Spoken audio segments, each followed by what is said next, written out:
Hi, this is Alt-Shift-X. We are here to talk about House of the Dragon, Season 2, Episode 4.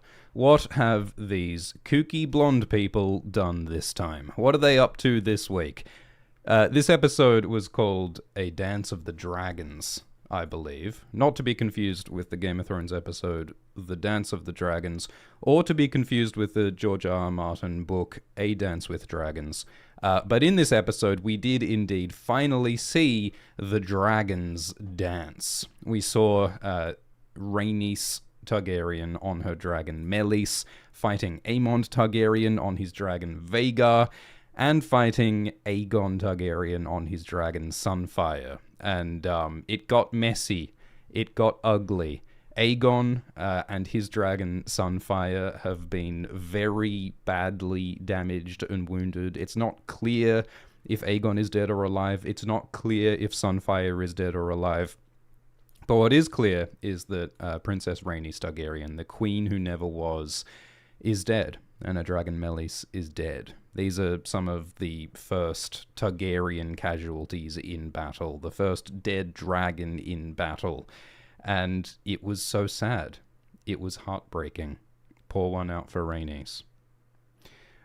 We also got more spooky Daemon shenanigans in Harrenhal. We got to see more of the witch Alice Rivers. We got to learn more about the Velaryon family and the revelation that, I think it's fair to say that it has now been revealed, that this guy Alan is a bastard son of Corlys Velaryon, which Corlys's wife Rhaenys is none too pleased about. We got to see Criston take over Duskendale and killing Lord Gorman. Is it Gorman? Lord Darklan was killed by Criston before he marched on to Rook's Rest. We got to see Alicent drinking some moon tea to prevent pregnancy after her dalliances with Criston Cole. Larys continues to be creepy and knows things that he shouldn't. We got to meet the heir to the Riverlands. That was Oscar Tully, wasn't it? Yeah. And we also got to meet Willem Blackwood, who's leading House Blackwood after the death of Lord Samwell Blackwood. So we got to meet a bunch of new characters, we got to deepen a lot of relationships, and we got some, horrifying battle scenes. So let's talk about it. Notvish, thanks for the donation, says that we got to see Daemon with an eye patch in Harrenhal. Yeah, that was quite funny. So Daemon's been having all these kooky visions in the cursed castle of Harrenhal, and so he stalked this mysterious figure who then turned around and turned out to be Matt Smith in an eye patch, which has, interesting symbolism to it, right? Like, I suppose that means that Daemon is aware that Aemond Targaryen is imitating him, and looks up to him and admires him, and I think Daemon might realize that that's a really bad thing. That there are a lot of similarities between Daemon and Aemond, in terms of their deep insecurities and their issues with their older brothers and their desires to prove themselves through violence, and I think Daemon sees that, and he realizes it's not a good thing. Aemond is like a reflection of Daemon, and so when Daemon looks at Aemond, maybe then he can actually recognize some of his failures and his flaws and his mistakes in Aemond. So that was a funny image to see as well. And yeah, we also got some cool Weirwood Old Gods lore. So we had this great conversation with the witch Alice Rivers, who incidentally claims to be a barn owl, cursed to live in human form. But Alice Rivers also mentions that Harren the Black, who built Harrenhal, who forced slaves to build Harrenhal for him, Harrenhal cut down a bunch of weirwood trees around where Harrenhal was built. And apparently some of those weirwood trees were used to construct a bed which Daemon is now sleeping on. And that helps explain all of the crazy visions he's been having. Because in the books, weirwood trees can give people crazy dreams. Even people who aren't Greenseers, even people who aren't Targaryens. Jaime Lannister sleeps with his head on a weirwood stump and he has crazy dreams, which involves Brienne naked. And so it makes perfect sense within the lore of the books that weirwood, physical weirwood, would cause Daemon to have some crazy visions. And it does make you think about all of the other weirwood that is located around the story, like the throne of House Arryn in the Eyrie is made out of a weirwood. There's also like rafters made of weirwood at the Castle of White Walls in Dunk and Egg, which we will probably see in the upcoming Night of the Seven Kingdoms spin-off show. But yeah, weirwood is magical stuff, and you get the sense that the old gods are angry for the destruction of their weirwoods, and that might be responsible for some of the magical events going on at Harrenhal. You get the sense that Alice is very glib and charming in this episode. Like, she's pretty chill, which I think is a mask for her power. I think that Alice is a very powerful witch with the magic of the old gods, but she sort of chooses to have this disarming personality where she's like, oh yeah, I'm just an owl, hoot hoot, don't worry about me. But in actual fact, she is messing with Daemon's head because she mixes him this potion. And Daemon drinks this mysterious potion from this witch. Very funny that he just drinks this potion that this witch just gave him. But he drinks the potion and then he starts tripping. He's having these very important political meetings with the heir to Riverrun and with the leader of House Blackwood. And Daemon can't even keep track of what's going on because his brain is leaking out his ear because he's just drunk this mysterious potion from this witch. And I wonder what the potion is. In the Game of Thrones books, Bran Stark drinks this potion that's made of a weirwood paste. And this weirwood paste causes Bran to expand his mind and open his third eye and to have visions across time and space. And some people speculate that that weirwood paste might actually be made out of the corpse of Jojen Reed. It's a pretty popular theory that Bran unknowingly ate the body of his dead friend Jojen. Now, I don't know what Alice was putting in that potion. I thought the shots of it were very interesting. I mean, look, there's like this red stuff on Alice's fingers. It does look a bit red, doesn't it? Maybe it is weirwood paste. But it's like, is it blood? Is it Eye of Newt? You can actually hear a frog ribbiting in this scene. So it's like, it's a real witchy potion. You know, bubble, bubble, toil and trouble that Alice is brewing up here. I think it is a decent theory that what she made might include weirwood paste and that might have caused Daemon to have crazier visions. So yeah, keep your eyes on Alice is my advice. She says, oh, have you experienced anything of note? So she is well aware that Daemon is tripping balls because of her magic. I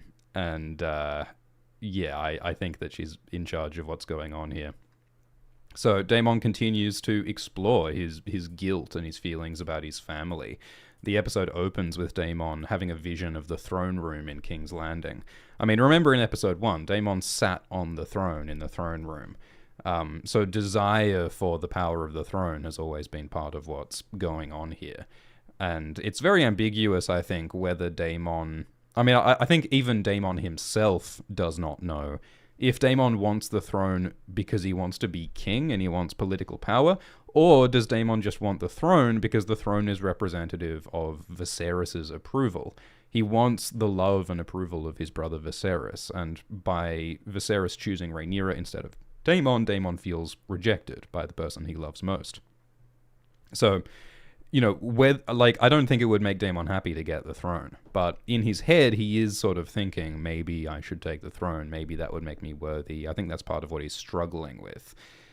In this episode, he has this vision of young Rhaenyra, played by Millie Alcock, and Rhaenyra says, "You created me, Daemon," which is a really interesting statement. I mean, in what sense did Daemon create Rhaenyra? I think part of the answer is that, as Rhaenyra said previously, Daemon's bad behavior, Daemon's violence, Daemon's treasons, like when he went to Dragonstone and declared himself heir, Daemon's violence and treasons is why Viserys had to disinherit Daemon. It really is Daemon's fault that he got disinherited and Rhaenyra got chosen instead. So it's kind of Daemon's behavior that caused Rhaenyra to become queen. She got that responsibility because of Daemon, and yet Daemon is now undermining Rhaenyra by trying to start wars against her will, and by having Prince Jaehaerys murdered and getting Rhaenyra blamed for it. So Daemon has both caused Rhaenyra to become queen, but also is undermining her and making it a lot harder for her to be queen. So Daemon is being a gigantic pain in the ass, which is the one consistency throughout the entire story, I suppose.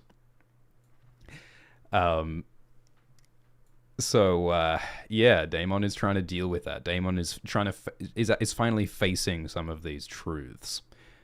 He reacts to Rhaenyra's words by cutting off Rhaenyra's head, which is another bit of an omen, suggesting that Daemon might ultimately go against Rhaenyra. Alice in this episode suggests that, hey, Daemon, are you going to steal Rhaenyra's throne?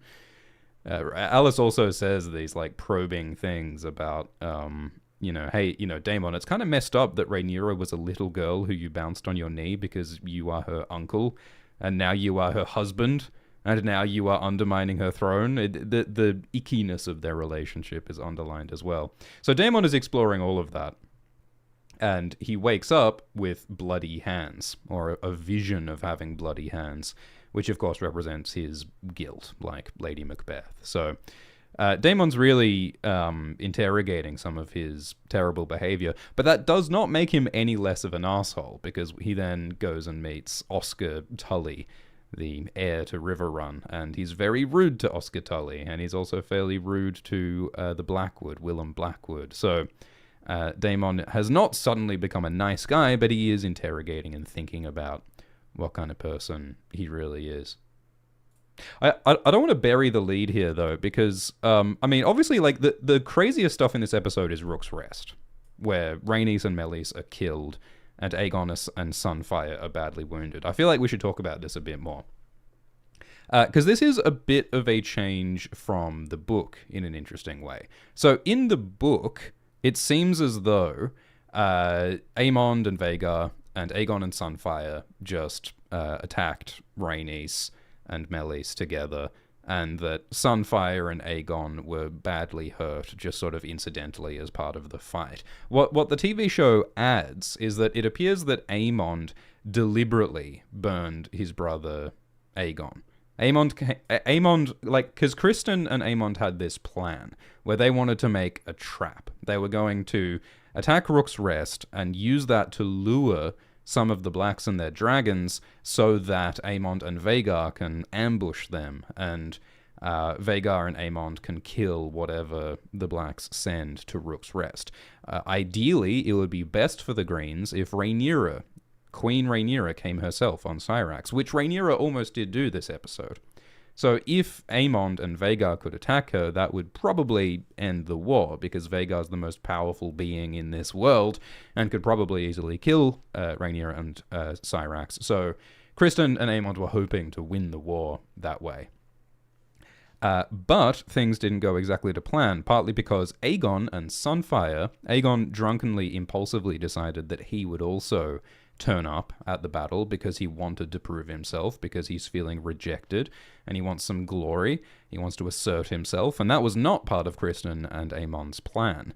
But when Aemond saw Aegon and Sunfire arriving, Aemond decided not to go in and join the fight. He decided to let his dumb, drunk brother go and get himself killed so that Aemond could then take power, because Aemond has always felt that he is more worthy of the throne than his drunken brother Aegon is. So Aemond would quite like his brother to die. I mean, remember last episode when Aegon was bullying Aemond? You know, he found Aemond naked with his lover Sylvie in the brothel, and Aegon was ruthlessly bullying him and barking at him. And Aegon, Aegon took Aemond to have sex with Sylvie when Aemond was 13 years old. Some traumatic stuff has happened between Aemond and Aegon. So Aemond is really hoping that Aegon's going to get himself killed. But more than that, after Sunfire and Meleys tussle a bit, Aemond does join the fight on Vhagar, and Aegon's happy at first, going like, hooray, my brother Aemond is saving me from Meleys. But no, Aemond says Dracarys, And Vhagar burns Aegon and Sunfire. He doesn't burn the enemy Rhaenys and Meleys, he burns his brother Aegon. And I guess you could maybe want to interpret this in various ways. Like, you could interpret this as, like, Aemond gave the order for Vhagar to attack, and maybe Vhagar chose to kill Aegon. Because it's not like Aemond specified which target he wanted Vhagar to attack. He just said Dracarys. But I think that we can understand it, that Vhagar understands what Aemond wants. Vhagar understands that Aemond wants to burn his brother Aegon so that he can take the throne, so that he can get revenge on Aegon. So that's what happens. And, you know, it does reflect, interestingly, on the time when Aemond killed Luke last season. Like, if it is that Vhagar understands Aemond's desires and commands, I think it's true that some part of Aemond, emotionally, wanted to kill Luke last season because Luke cut out Aemond's eye. So it's always this interesting thing of, like, how much does the dragon understand and reflect the rider's emotions? And to what extent does the dragon's emotions affect the rider's emotions? The book Fire and Blood talks about that stuff a lot. The sort of mystery of the psychic connection between dragons and riders. So, yeah, Aemond betrays his brother Aegon, and Aegon and Sunfire go crashing to the ground. And it's not 100% clear what the condition of Aegon and Sunfire is, but I think it's fair to say that they're not very well. Sunfire and Aegon, I believe, are both breathing. I'm pretty sure you can hear Aegon breathing, separate from Sunfire's breathing. But they're very unwell. And when Aemond approaches, he has his sword out. So it looks a bit like Aemond might be about to kill his brother Aegon, finish him off, but he ultimately does not. Maybe only because Criston turned up. Maybe if Criston didn't turn up, Aemond wouldn't have killed Aegon. Now, some people in the chat are asking about whether Targaryens are fireproof. This is something that we've been talking about on Alt-Shift-X for about 10 years. So, are Targaryens fireproof? Okay, well, in House of the Dragon Season 1, Daemon got burned. Let's start with that. Daemon got burned in House of the Dragon Season 1. He got hit with a fire arrow, and then we saw on his skin that he was burned. Here is Daemon in Season 1, Episode 3, getting hit with a fire arrow. And then later in Season 1, like when he's having sex with Rhaenyra on the beach, you can see that on his back, he's got these burns. I think you can see it in various other episodes as well. So, you know, Daemon's not fireproof, despite what Matt Smith said in a Wired video. Matt Smith did say that Daemon is fireproof. But Daemon was burned in Season 1. In the books, Targaryens are not fireproof. Like, Daenerys does survive Drogo's pyre, but George Martin said that that is just like a one-off mystical event. And on another occasion in the books, Daenerys Targaryen does get burned. Jon Snow also gets burned in Book 1 and in Season 1 when he's attacking the White Oathor with fire. So the short answer is that no, Targaryens are not fireproof. In the Game of Thrones show, Daenerys does seem to be fireproof because she survives fire in Season 6 with the Dothraki Khals, as well as in Season 1. So maybe, and Daenerys says fire cannot kill a dragon. So maybe in the Game of Thrones show, Targaryens, or at least Daenerys, is fireproof. But in the books, Targaryens are not fireproof. In House of the Dragon Season 1, Daemon is not fireproof. So I think the answer is Targaryens are not fireproof. So I think that Aegon is badly burned, is what the situation is here. Even dragons are not completely fireproof. In the books, dragons are mostly fireproof, but not entirely fireproof.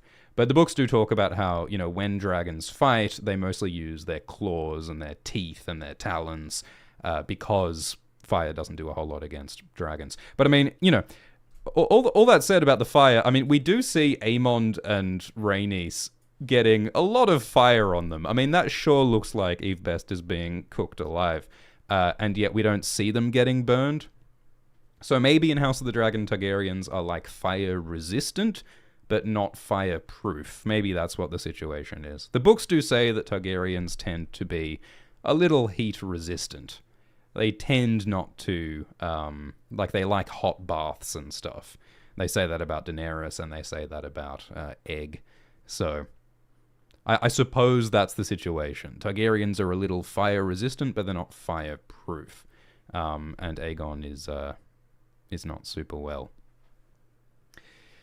So, this is kind of a disaster for the Greens, now that their king Aegon is very badly burned. Or is it a good thing? I mean, we've established that King Aegon is not a good king and is not very helpful for anyone. Maybe it's a good thing that King Aegon is incapacitated, and maybe better people can step up and lead the Greens. Alicent must be feeling guilty, though, because, in this episode, Aegon comes to Alicent and says, hey, I really wish, people listened to me or someone loved me. And Alicent is quite cold to Aegon and says, no, you should just do nothing. You don't have anything useful to say. You don't understand. Just shut up and do nothing. And I think that rejection by his mother is part of what leads Aegon to get drunk and go and get himself burned stupidly in this battle. So I wonder how Alicent's reaction is going to be. I mean, last episode, Alicent just had her daughter Helena say that she forgives her for ruining her life. So I think Alicent is grappling with some really difficult feelings about her children. I think Aemond is really interesting here, obviously, because, up until now, Aemond has just been, cosplaying as an anime villain, right? Aemond has been trying to act like a tough guy. Last season, Aemond killed Luke, but Aemond killed Luke accidentally. Vhagar disobeyed Aemond's orders. And so the actor Ewan Mitchell talked about how Daemon was in this interesting position in between Season 1 and Season 2, where Aemond could have told everyone, hey, I didn't mean to kill Luke, that was an accident, please forgive me. Or Aemond could say, oh yeah, I totally murdered my nephew deliberately, screw him, it was fun. And it seems as though Aemond did the second one. It seems as though Aemond claimed to have deliberately killed Luke. And we see that with Alicent. Alicent last episode was saying that, oh, I know what Aemond is. Aemond is a bad person. Aemond murdered Luke. So Aemond allowed everyone to believe that he was a terrible murderer and a kinslayer. Remember that kinslaying, killing your own family, is one of the greatest crimes in this world. So up until now, Aemond has been allowing people to believe that he was a horrible murderer who deliberately killed Luke. But now, Aemond truly has become that, because Aemond has deliberately burned his brother Aegon. He has killed Rhaenys, who is Aemond's cousin, at least. I believe cousin, or I think cousin first removed is the relationship between Aemond and Rhaenys. So Aemond really is a kinslayer now. He has become the monster that they thought he was, which is what Tyrion says in Season 4, right? One of the great Tyrion bits is at Tyrion's trial, where Tyrion is saying that I'm not a horrible murderer. I didn't murder Joffrey, but I wish I was the monster that you think I am. That's what Tyrion says in Season 4. And I feel like Aemond's arc is similar. George Martin writes a few of these kinds of characters where they are rejected by society and they are misunderstood, and sometimes being rejected and misunderstood turns these characters into the monsters that people think they are. So I think that's the arc that Aemond is going through at the moment. So thank you for the donation from the Red Queen, appropriate name. The Red Queen is the nickname of Melis. The Red Queen says, why didn't Rhaenys flee after she took down Sunfire? It seemed like she considered it. She would be more useful to the Blacks alive, not understanding her decision here. Yeah, so I agree, because Rhaenys comes in, sees Aegon and Sunfire, and thinks, alright, let's kill the enemy king. If Rhaenys can kill Aegon, it would be a huge victory for the Blacks, potentially end the war. So she has a go at Aegon and Sunfire, and it looks like she's winning, but then Vhagar appears. And Vhagar burns Aegon and Sunfire. And so then Rhaenys and Melis have a couple of chances to flee. They could have flown away on a couple of occasions, it looks like. But both times, Rhaenys decides to turn back and decides to face Vhagar, which is a very dangerous thing to do, because Vhagar is the most powerful dragon in this world. So I agree, it may have made sense for Rhaenys to flee. I mean, maybe Rhaenys could have flown back to Dragonstone and said, hey, everybody, Vhagar's on my ass, let's all team up on Vhagar together. I mean, that's how the books talk about it. The books say that Meleys versus Vhagar, there is some chance that Meleys could have killed Vhagar. That's what Fire and Blood says. It's maybe possible for Rhaenys and Meleys to kill Aemond and Vhagar. But they'd have a much better chance if it was all of them together. Like, if they got Jason Vermax and Rhaenyra and Syrax and... I mean, let's pull up our little dragon map. And, like, Daemon on Caraxes and Baelor on Moondancer. If they all ganged up on Vhagar, they probably could kill him. But Rhaenys going up against Vhagar alone is pretty ballsy. I think that the idea here is that Rhaenys figured that she's got to try. Because if there's a chance that she and Meleys can kill Aemond and Vhagar, that would probably end the war, because Vhagar is the best weapon that the Greens have. The Greens only have 4 dragons, and now Sunfire is badly wounded, and we've never seen Dreamfire in action. We've never seen Helena ride Dreamfire, and, you know, Daron and Tessarion are in Old Town. Vhagar is the best weapon that the Greens have. So I think that what Rhaenys is thinking is that if she can kill Vhagar and Aemond, she's got to take the chance. I mean, it's a lot like last episode when Rhaenyra was saying that, like, yes, it's very dangerous for me to go to King's Landing and talk to Alicent, but I have to try, because if I can have a conversation that saves thousands of people from dying in a war, I have to take that risk. And so I think that that's what Rhaenys is thinking here. She has to take the risk. She has to try to kill Aemond and Vhagar. And I think the other issue is probably that Vhagar might be able to catch up to Rhaenys. Like, Vhagar's so much bigger than Meleys. I think it's possible that if Rhaenys tried to fly away, Vhagar would just catch up with her, like how Vhagar caught up with Luke and Arax in Season 1, so maybe running away just wasn't an option. So I think that's what's going on there, although I do think that it is a bit silly at the Black Council when they decide to send Rhaenys and Meleys. Because at first, Rhaenyra says, I will go myself. I will go on Syrax to Rook's Rest. And then everyone says, well, no, that's crazy. You're the queen. You shouldn't risk yourself. So then Jace says that I will go on Vermax.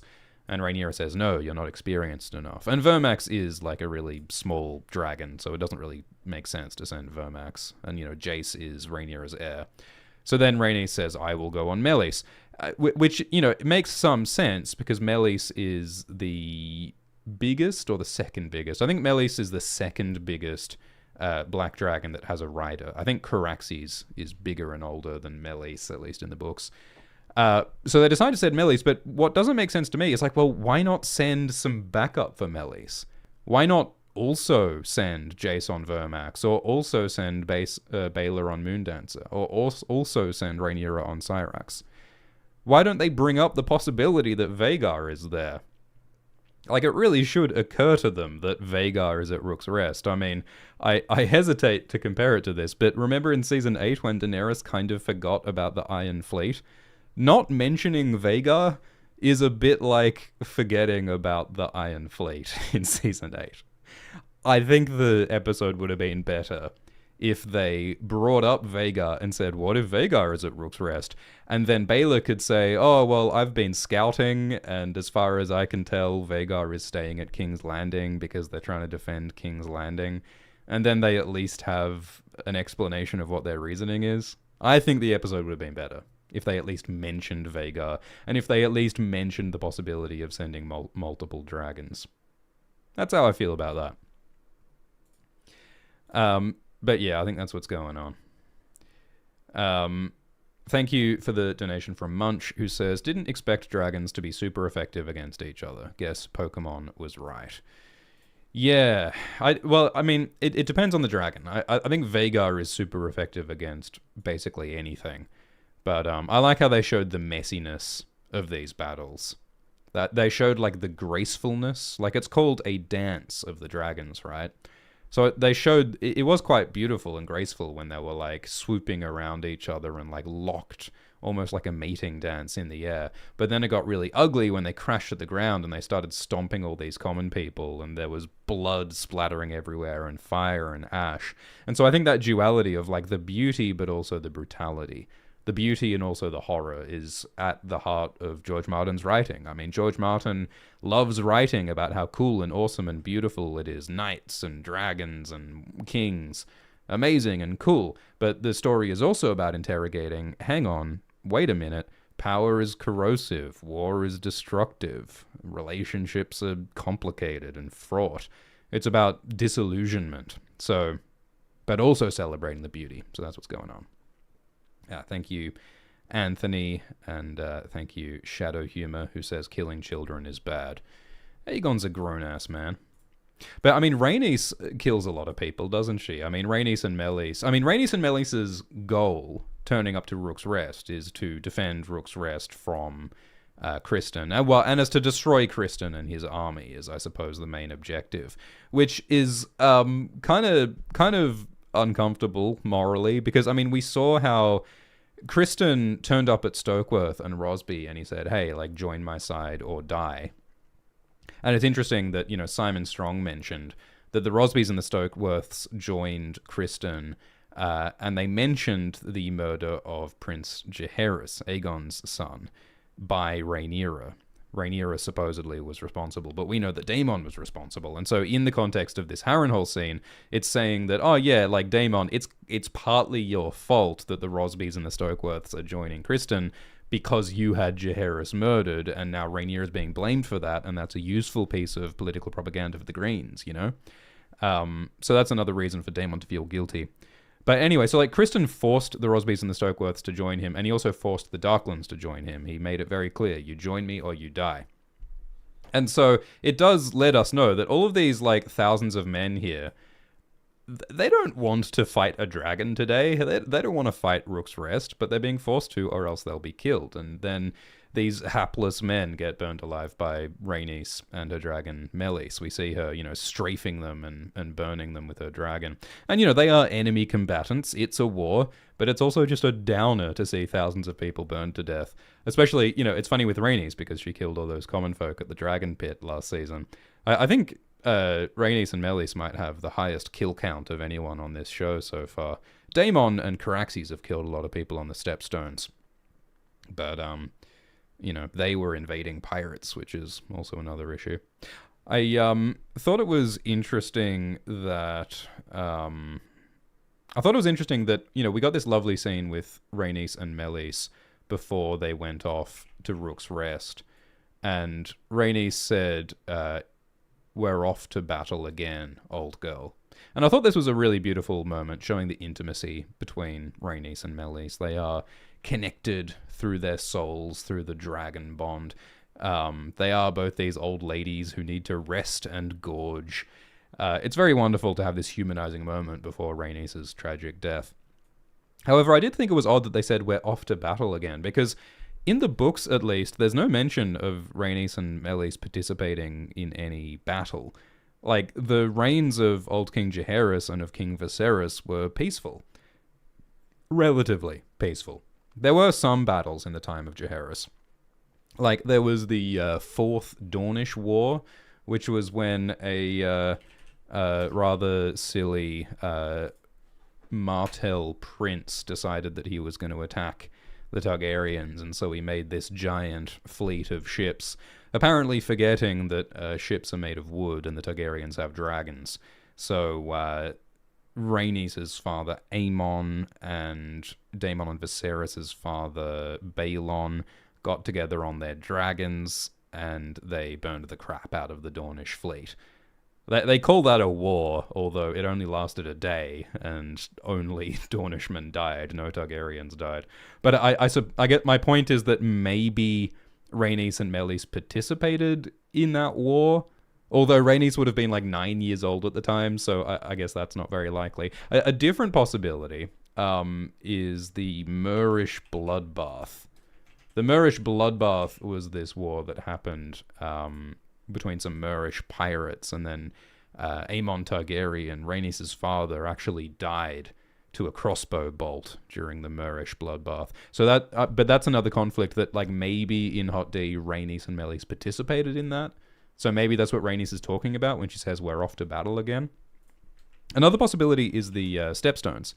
Of course, the Targaryens have been fighting pirates on the Stepstones for years in House of the Dragon, and some of that has been happening off screen and like in between some of the time jumps. Like we know that Corlys and Alan were fighting on the Stepstones for a while in between episodes off screen. And it would make sense if Rhaenys and Meleys participated in this war, right?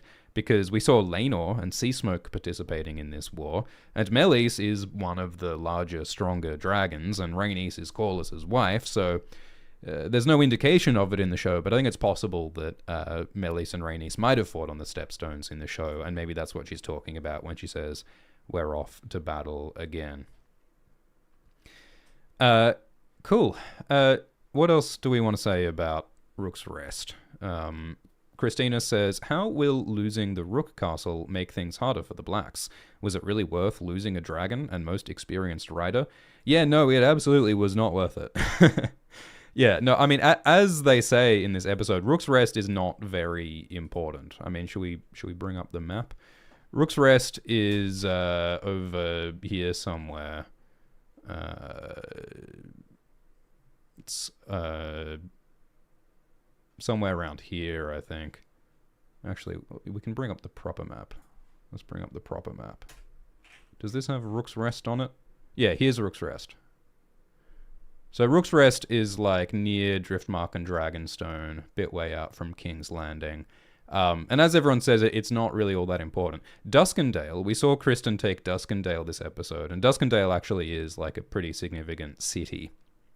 So that kind of matters. Like Duskendale has some wealth and a harbour and a fair number of soldiers, I'd imagine. But Rook's Rest is not very important. The whole reason why Kristen came to Rook's Rest is because it's close to Dragonstone, and Kristen and Aemond planned to use it as a trap to hopefully lure some black dragons so that they could kill them. That was the plan. And the whole reason why Rhaenys and Meleys went there is that they were hoping this was an opportunity to wipe out Kristen's army while he's in a vulnerable situation. Rook's Rest is not in itself particularly important, although it is pretty important to this guy, Lord Simon Staunton. Lord Simon Staunton was on Rhaenyra's council, but she let him go back to his home, Rook's Rest, to defend it once they found out Kristen was heading that way. So it's just kind of terrible, terrible luck for the Stauntons and for the people who live here at Rook's Rest that the Targaryens chose their home to fight out their crappy civil war. In the books, they talk more about Kristen's treatment of Rook's Rest. So, like, in the books, Kristen doesn't just turn up and then start attacking Rook's Rest. Kristen also starts to, like, burn the farms around Rook's Rest. Yeah, here we are. Quote, "Fields and woods and villages were burned. His sheep and cattle and small folk were put to the sword. When provisions inside the castle began to run low, Simon Staunton dispatched a raven to Dragonstone, pleading for succor, for help." And so in the books, there is more of a sense of like, oh man, Kristen is really like fucking up the Stauntons and is like really like killing civilians and doing all this awful stuff. It creates this moral imperative for the Blacks to come and save them, right? So that is part of why the Blacks go and try and help. I like how they added all this stuff about Baelor and Moondancer spying and like reporting on what's going on as well. That stuff is like isn't in the book because Moondancer is too small at this point, but it makes sense to use Baelor and Moondancer to like spy and try and get info on what's going on. Thanks for the donation from NAU, who says, will Dragon Keepers be able to heal Sunfire's wounds? Yeah, that's a cool question. I don't know. That's a great question because yeah, Sunfire is looking very unwell and we don't know what their condition is exactly, but it seems that both Sunfire and Aegon are badly wounded. Maybe they can get better. I don't know. We shall find out, although it did seem that Vhagar messed Sunfire up pretty hard. Thanks, Taylor, who says that Vhagar chomping at Meleys' neck reminded me of Blood and Cheese. Rhaenys was ready to risk it all. Yeah. All right. Thanks, Marcus, who says, was Meleys hatched when Rhaenys was born? Maybe she's referring to battles Melis was with an earlier writer. Yeah, no, Melis's previous writer was Alyssa Targaryen, I believe. Yeah, Alyssa Targaryen, who was the mother of Viserys and Daemon. Alyssa was the original writer of Melis. At the age of 15, she flew on Melis for the first time. And Melis was as swift a dragon as Westeros had ever seen. But 9 years later, Alyssa died, and then 5 years after that, Rhaenys claimed Melis.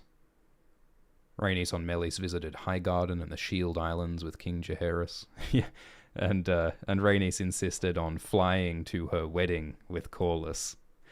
Rhaenys loved Melis. She loved flying on Melis, and she was proud and she was bold, and so she decided to make a dramatic entrance to her own wedding on Dragonback. In the books, they say that Rhaenys lived with fire and blood, and that's how she died. Something like that. Thanks, Brian, who says, did you find the change from the book to have Aemond attack Aegon unnecessary?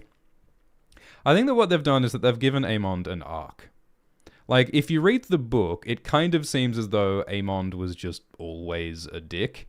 Like, I mean, you know, ever since, like, Aemond had his eye cut out, it seems like that was the day when Aemond just became this villainous murderer. But I think what they've done in the show is that they've put Aemond in this really sort of difficult, ambiguous position where for a long time Aemond wasn't quite as monstrous as everyone thought he was, but then now this episode Aemond made a choice to become a kinslayer and to become someone who will harm his own family for power. So I think that it makes sense as a change. And it's also the sort of thing that, like, the book Fire and Blood is about historical mystery and ambiguity and no one quite knowing what the truth really is. I think Aemon's intentions and Aemon's betrayal is exactly the sort of thing that people might not know about in the history books that may have gone down. So I think it's a change that makes sense. Thank you, Sam, who says, Rhaenyra had no reason to assume that Vhagar would be off guarding King's Landing to take such a small castle that Cole is perfectly capable of taking on his own. Yeah, I think that's a good point, Sam.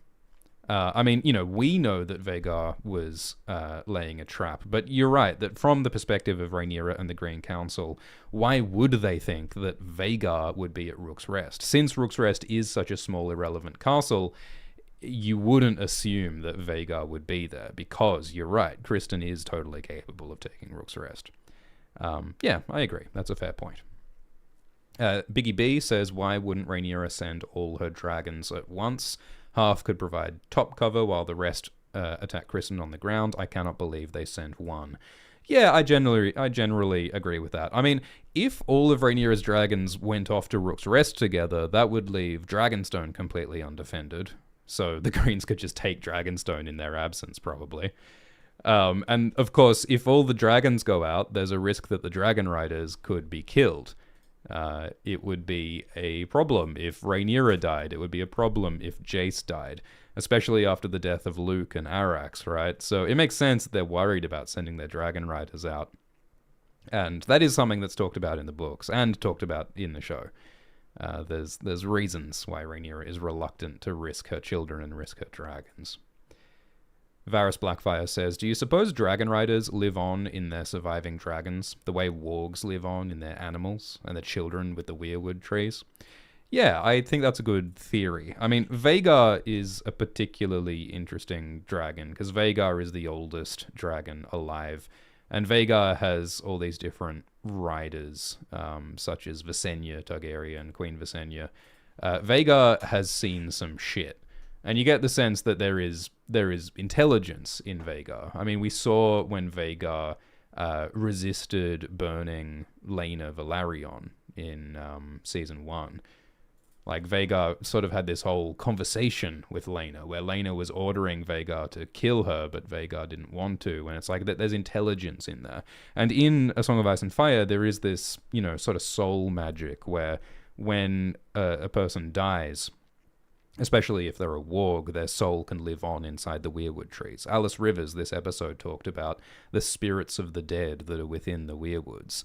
In the books, it's like pretty clearly explained that the weirwoods are basically containers that contain the souls of the dead, and the old gods are a kind of hive mind of the spirits of the dead, and that they might be kind of sinister and they might not like the living. And that is connected to the White Walkers who were created using the magic of the old gods. So, yeah, it does make a lot of sense to think that dragons might contain the spirits of their dead riders. Just like how, Jon Snow, at least in the books, is probably going to live on inside his direwolf ghost after his death. Because in the books it's explained that when a warg dies, their soul can live on inside their animal. So if we speculate that the magic connection between wargs and their animals is similar to the connection between dragons and dragon riders, then yeah, it makes total sense in the logic of this world that dragon riders would live on in their dragons. And so that might explain part of why Vhagar killed Arax, right? Because if Vhagar contains the soul of, Visenya Targaryen, who was not the nicest person in the world, maybe some of that personality lives on in Vhagar and causes Vhagar to disobey Aemond. In Pokemon, when you can't command a Pokemon that is of too high a level than yourself, I think that's why Aemond struggled to control Vhagar. Vhagar is like a level 100 legendary Pokemon, and Aemond hasn't even got his rock badge from defeating gym leader Brock yet. You know what I mean? So I think that is part of what's going on here. Thanks for the donation from Jess K, who says, I just realized Aegon's lack of ability to speak Valyrian makes him ever more like Jace than we thought. Well, yeah, there was that interesting scene at Council where Aemond was basically asserting himself over Aegon and saying, hey, Aegon, you don't know shit. Why should anyone listen to you?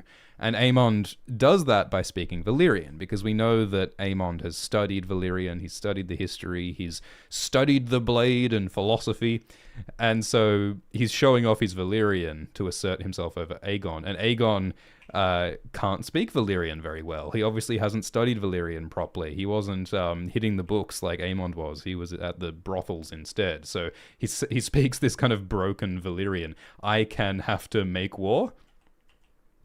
And that's a way of showing that he's less qualified than Aemond is. Last season, we saw Jace studying Valyrian as well. And he did struggle a little bit with how to say felling trees in Valyrian or something. But I think that Jace is more like Aemond than like Aegon. Jace does study hard. Jace does take his responsibility seriously, is what we saw in Season 1.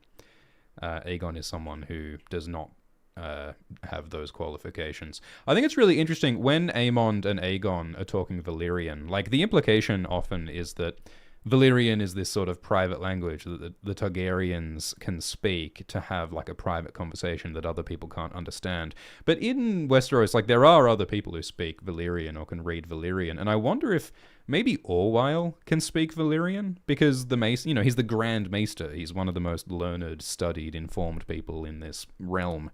I think it's possible that maybe Orwyle could understand Valyrian if he's studied it. I don't know if one of those Maester's links represent studying language, but that's a possibility. Something to look out for. I wonder if Targaryens try to have a private conversation in Valyrian, but maybe someone understands Valyrian. That would be interesting.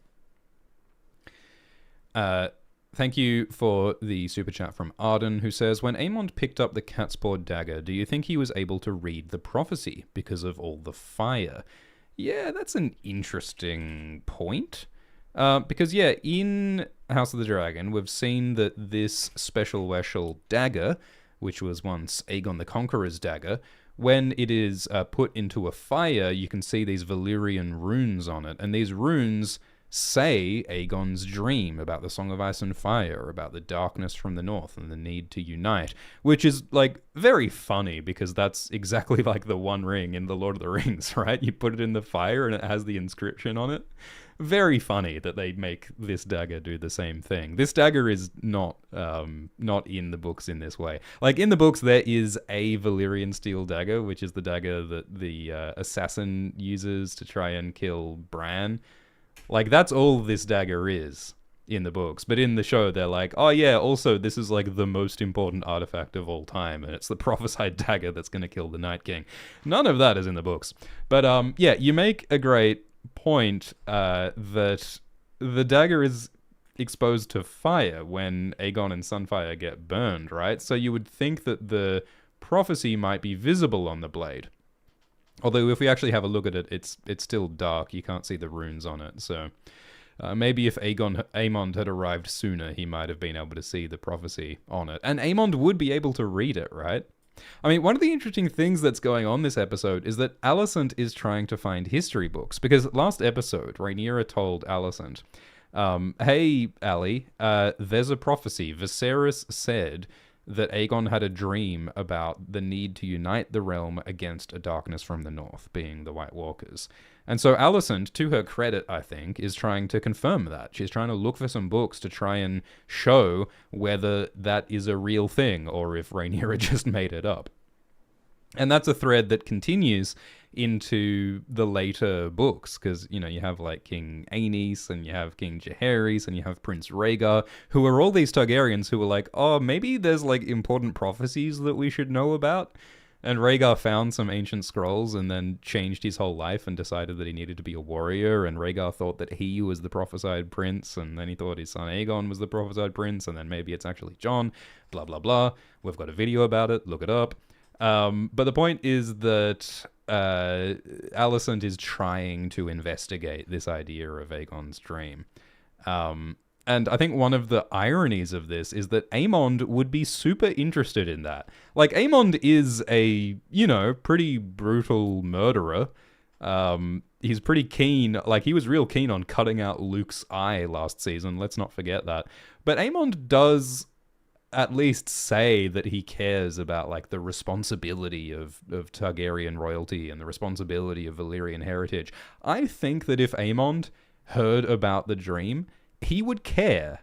He would want to uphold that duty. But will anyone tell Aemond about the dream?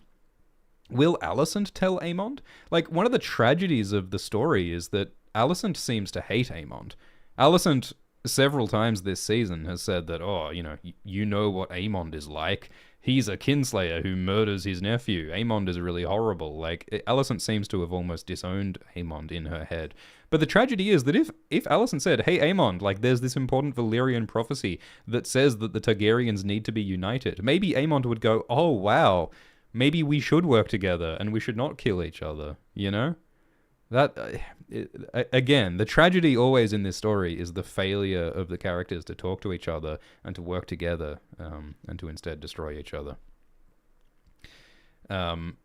Connor says, nice seeing Aegon and Sunfire's relationship. Yeah, so we got our sort of first and hopefully not last glimpse of Sunfire, who is the dragon of Aegon Targaryen.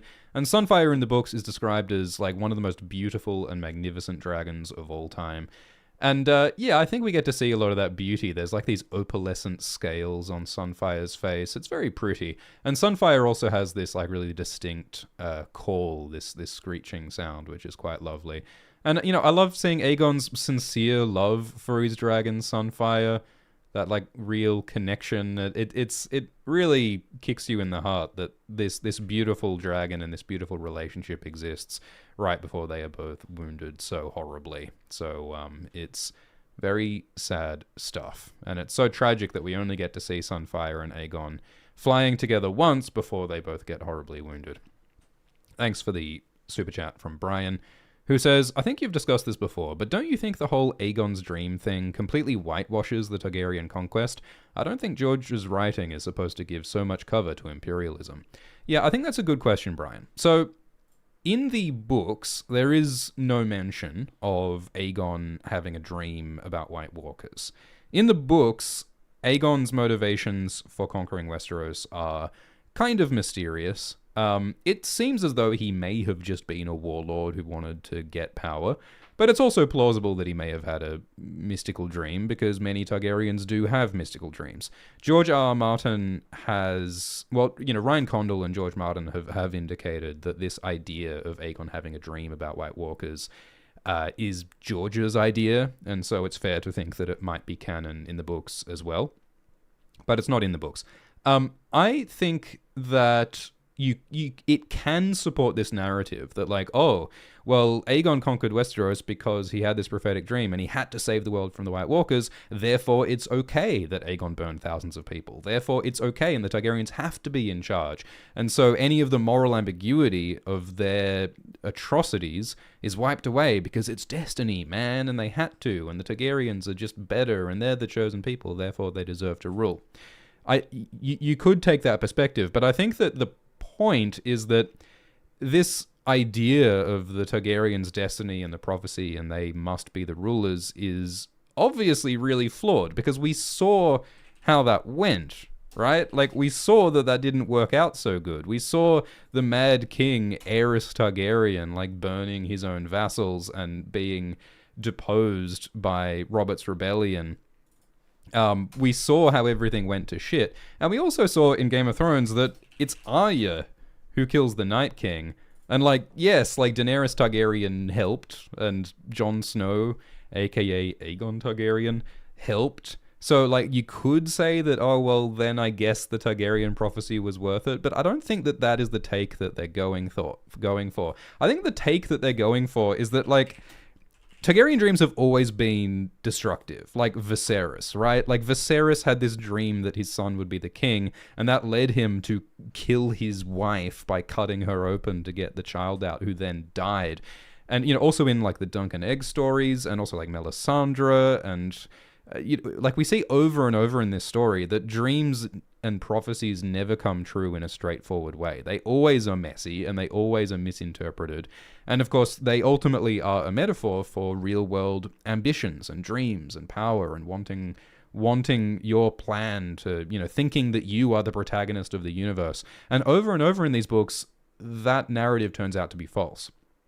So I do not think the moral of this story will be that the Targaryens are right and they needed to be in charge and that justifies every atrocity they ever did.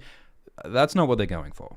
I think that what they're going for is, like, they explore that this episode, right? Because Rhaenyra this episode tells her son Jace about the prophecy.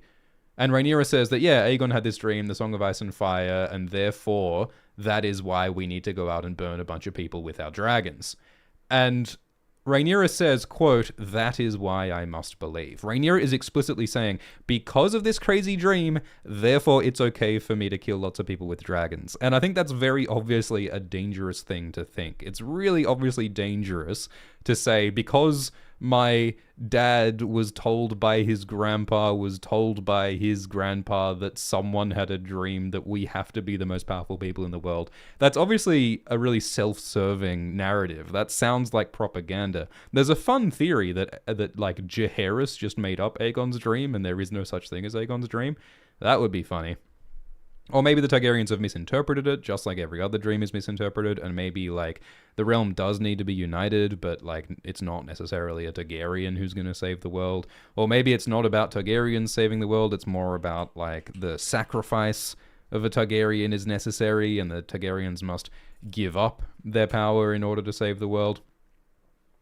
This is very long-winded, but my point is that this narrative about the Targaryen dream and this narrative about the Targaryens being destined to rule is, I think, obviously a piece of a dangerous ideology. And I think the message in the books is that it's not a good idea to kill thousands of people because you had a dream. We saw how that worked out badly with Stannis, when Melisandre thought Stannis was the ruler, and then Stannis burned his daughter Shireen and burned other people in the books, and it's not okay to justify atrocity with vague ideologies. So, yeah, I think that is probably where Hot D will land as well. Thanks for the donation from Lady Goblet, who says, "How do you think Larys is going to respond to Aemon's attempt to kill Aegon? He has no influence on Aemon, and Alicent seems tired of him." Yeah, Larys is in an interesting position. We saw Larys on the Green Council this episode because Aegon made him the official Master of Whisperers. I'm not even entirely sure if Larys wants to be on the Small Council. Like, maybe Larys prefers to have a more indirect, subtle influence from the shadows, you know? Like, as soon as Larys is on the council, Aegon starts complaining to Laris and saying, Laris, you're the Lord of Harrenhal. Shouldn't you do something about Daemon taking Harrenhal? This is blah. Do something. I don't know if Laris wants that. You know, I don't know if this is the 9 to 5 that Laris wants. But you're right, Lady Goblet, that it seems as though Laris has a fair amount of influence on Aegon. And it seemed last episode that Laris was trying to convince Aegon not to fly off to battle, because Laris wants Aegon to stay safe in King's Landing, where Laris can manipulate Aegon. But now, Aegon and Sunfire are badly, badly hurt. And who is Laris going to influence now? I think that's a really good question. Will Aemond listen to Laris if Laris starts trying to influence Aemond? Does Laris still have much influence on Alicent?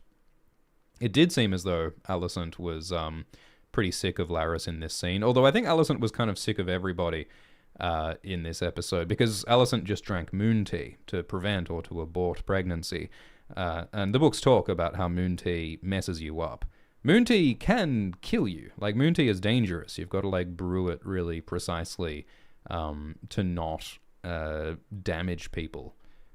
In the books, they talk about how Lysa Tully had sex with Littlefinger and got pregnant.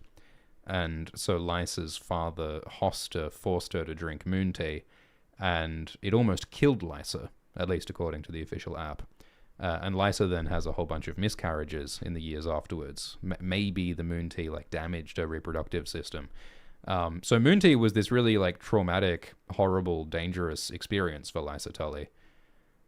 In the books, other characters like Asha Greyjoy and Ariane Martell and Wildlings drink moon tea pretty routinely and safely, it seems. So it really varies. And this is all based on like real world medicines and potions and plants that are used to prevent or abort pregnancy. Like the books mention pennyroyal and tansy as ingredients. Pennyroyal is a real world ingredient for that kind of stuff.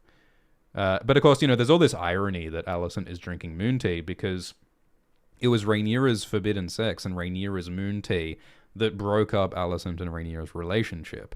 Alicent was just throwing Rhaenyra's lie about that in Rhaenyra's face last episode, but now Alicent is doing the same thing. And I think Alicent is painfully aware of the hypocrisy of all of that.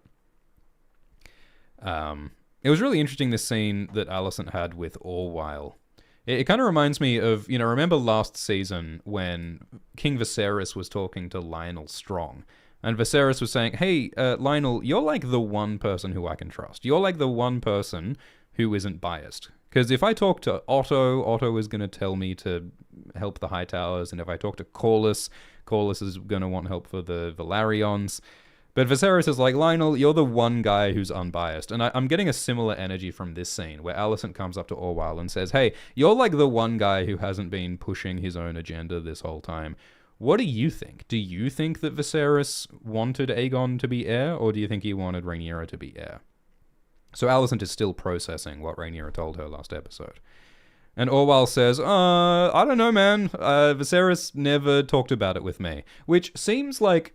I mean, it would be very funny if Viserys never talked to Orwyle about his heir, because it's such an important piece of information who the king's heir is.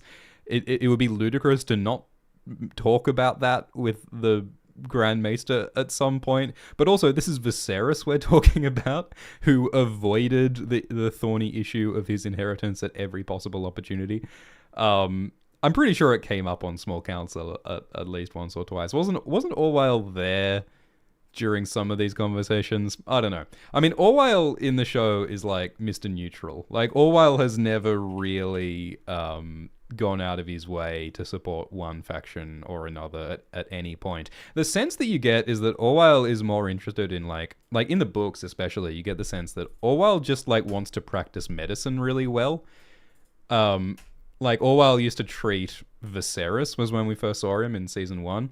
And while Melos was giving Viserys these leechings that were not effective in helping Viserys, Orwyle had these, like, herbal tinctures that actually were really helpful. And the books continue to indicate that Orwyle is someone who's, like, really good at medicine.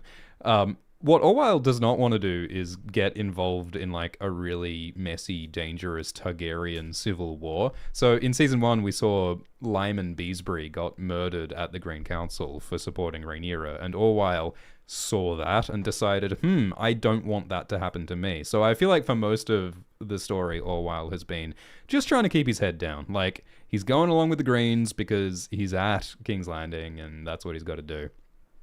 But he doesn't. He tries to be impartial. He's not the most like morally courageous person who's going to stand up for Rhaenyra. I mean, in the books they indicate that Orwell actually like does support Aegon a bit. Like in the books, he supposedly talks about Andal primogeniture, like the idea that males inherit before females always. And he's a maester of the Citadel. Like, the maesters are an all-male organization. They are a conventional, academical, historical organization. It makes sense that the Grand Maester would have this very conventional position of the males must be the heir, not the females. So I think Orwell does lean green in the books. But I mean, Orwell's really interesting in the books because Orwell is one of the narrators of the book, almost. Because the book Fire and Blood is this history book with these different historical sources that sometimes disagree with each other. And so there are these conflicting reports, and it's ambiguous what the truth is. And Orwell is one of the guys who writes the history book saying this is what happened. He's one of the sources for the guys who write the history book. And so the book says that Orwell tries to make himself look good in the report. Like, he tries to make himself look like he was the good guy all along. And he has more of a role in the book. Like, it's Orwell who goes to Dragonstone to parley with Rhaenyra, and he tries to be a diplomat to make peace. Although what Orwell doesn't mention is that he apparently pissed himself with fear when Rhaenyra tore off his chain in the books. So yeah, I don't know. Orwell's kind of interesting, but what he does in this scene is that Alicent's asking him, what do you think the truth is? And Orwell avoids answering. He's just trying to keep his head down. And so once again, this leaves Alicent really isolated. Her father's gone, Kristen's gone, she hates all of her children. Well, Helena seems to hate her. Well, Helena forgives her. But Alicent is isolated, and she's going through some physical pain because of the moon tea that she's just drunk. We see her like taking some rocks out of the fireplace to try and like warm her abdomen to try and remove some of the discomfort. So she is going through it physically and emotionally. And she's still trying to grieve her dead grandson Jaehaerys, etc., etc. Thank you for the donation from Vex, who says that Larys refers to Daemon's madness as he tries to use Harrenhal. I assume he knows how literal that is. Is Alicent working towards her own goals, or on behalf of Larys? Despite denouncing Larys, are other Strongs involved? I think those are all interesting and great questions, Vex, because according to the books at least, Alicent is said to be a bastard daughter of Lionel Strong, which means that Alicent and Larys are half-siblings.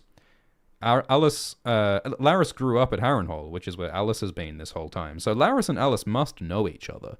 And there are these theories that maybe Larys uses the magic of the old gods to spy by looking through the eyes of rats, mayhaps, just as Alicent seems to be connected to the magic of the old gods. So I think it's a very, very reasonable theory that Alicent and Larys know each other, they might have shared magic secrets together, so hell, maybe they are working together.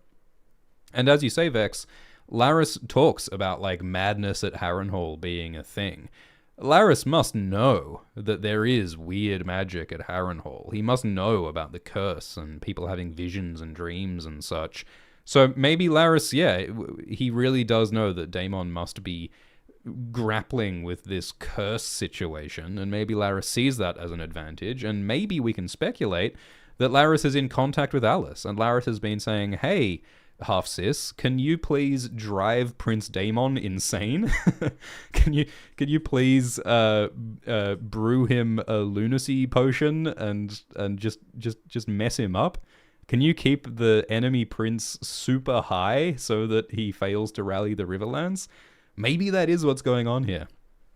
I really like this undercurrent of the schemers. Like, we saw that King Rat drawing behind the scenes by Helena earlier. It seems as though, characters like Larys and Mazaria and Alice are this sort of substrate beneath the political surface who are manipulating events from the shadows, which is, much like what the books allude to, but all of this is new detail that's not in the books.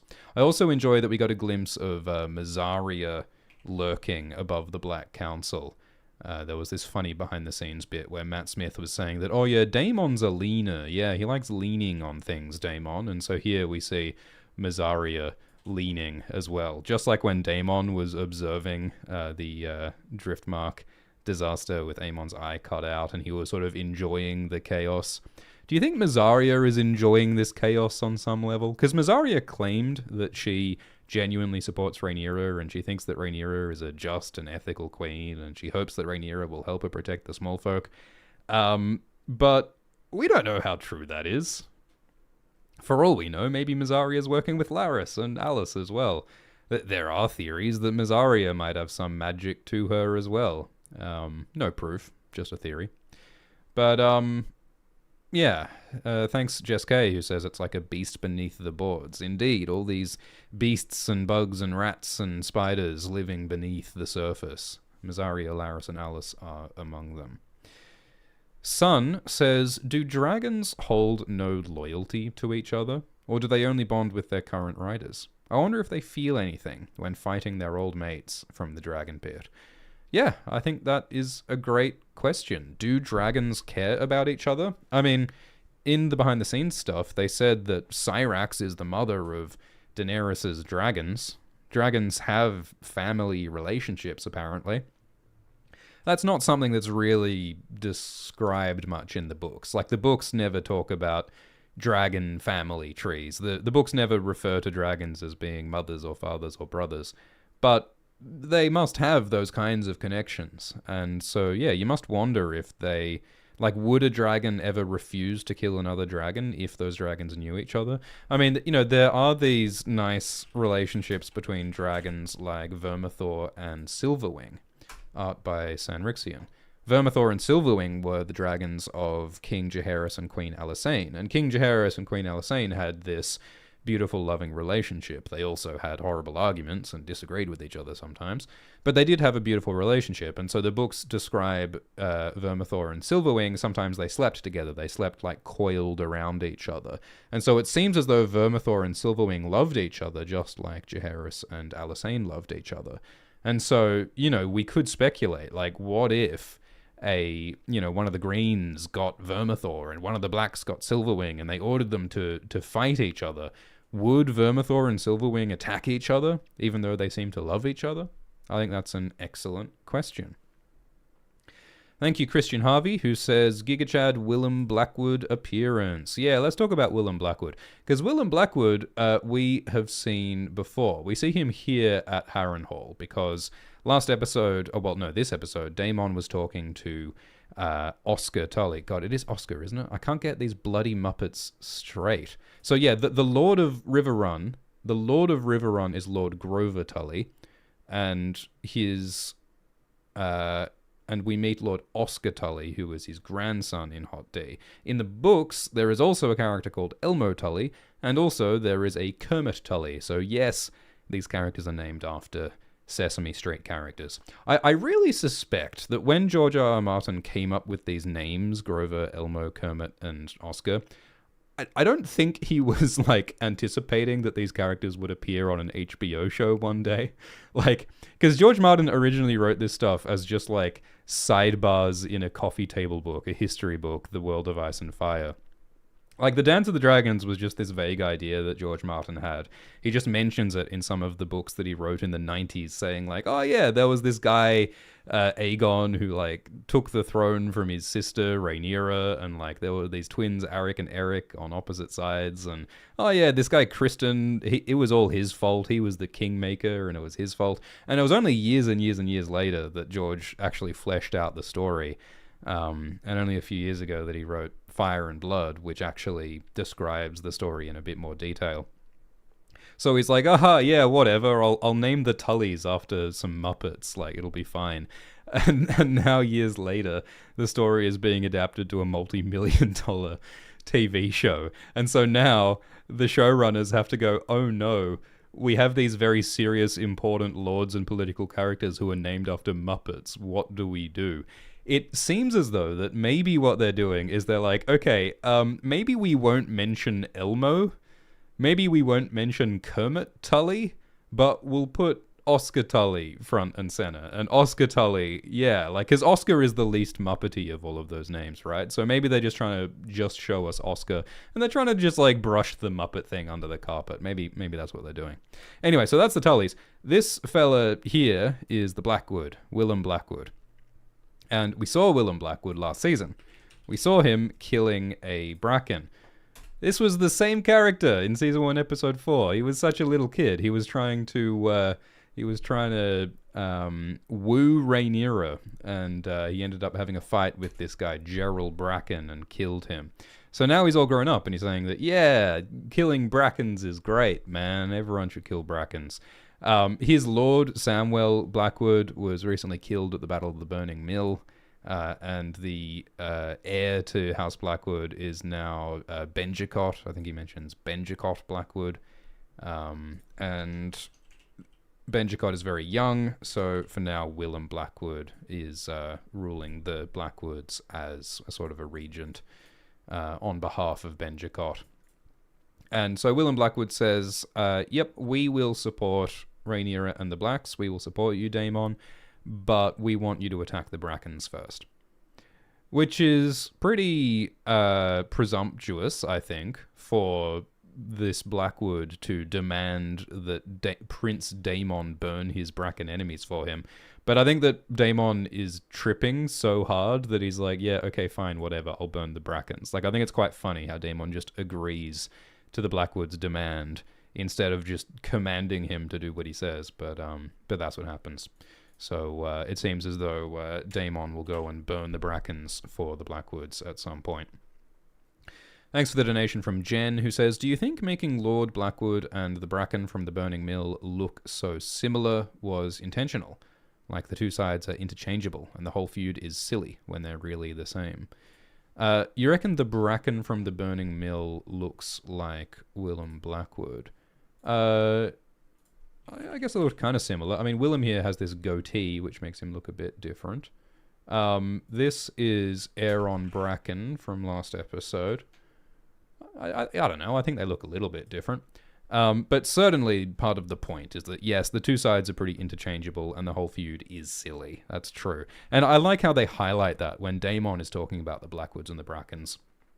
And Daemon is like, so which of you guys are on my side? Is it the Brackens or the Blackwoods? I can't tell you apart. Like, from Daemon's perspective as an outsider, the Blackwood-Bracken feud is ridiculous. But that's also true of Aegon and Rhaenyra, right? I mean, half of the viewers of this show can't keep track of all of the various Targaryens and Rhaena, Baela, Rhaena, Laena, Aegon the Younger, Aegon the Elder, Jaehaerys, Aemon, Daemon. Like, what the hell? As an outsider, it's very hard to keep track of this ridiculous family feud, and that's true of the Blackwoods and Brackens from the outside as well. When you're not a participant in a war, the war usually seems silly and overcomplex from the outside. So yeah, that's Willem Blackwood, and he seems to have matured into a assertive man who is very anti-Bracken and is willing to spill some blood, which is kind of sad, you know, seeing how Willem was like a pretty, like, he was just a kid who was really uncertain of himself. I mean, after Willem killed Gerald, you can see Willem like gagging. Like, Willem is horrified by the violence that he committed. I think he might actually puke. But now Willem has more of a stomach for violence. And it seems kind of messed up to be pro-violence in it.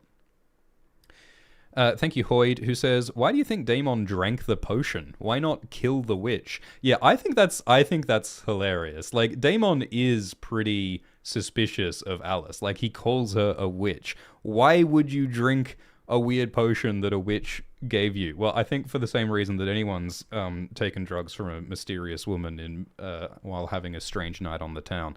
He's enchanted. He's intrigued.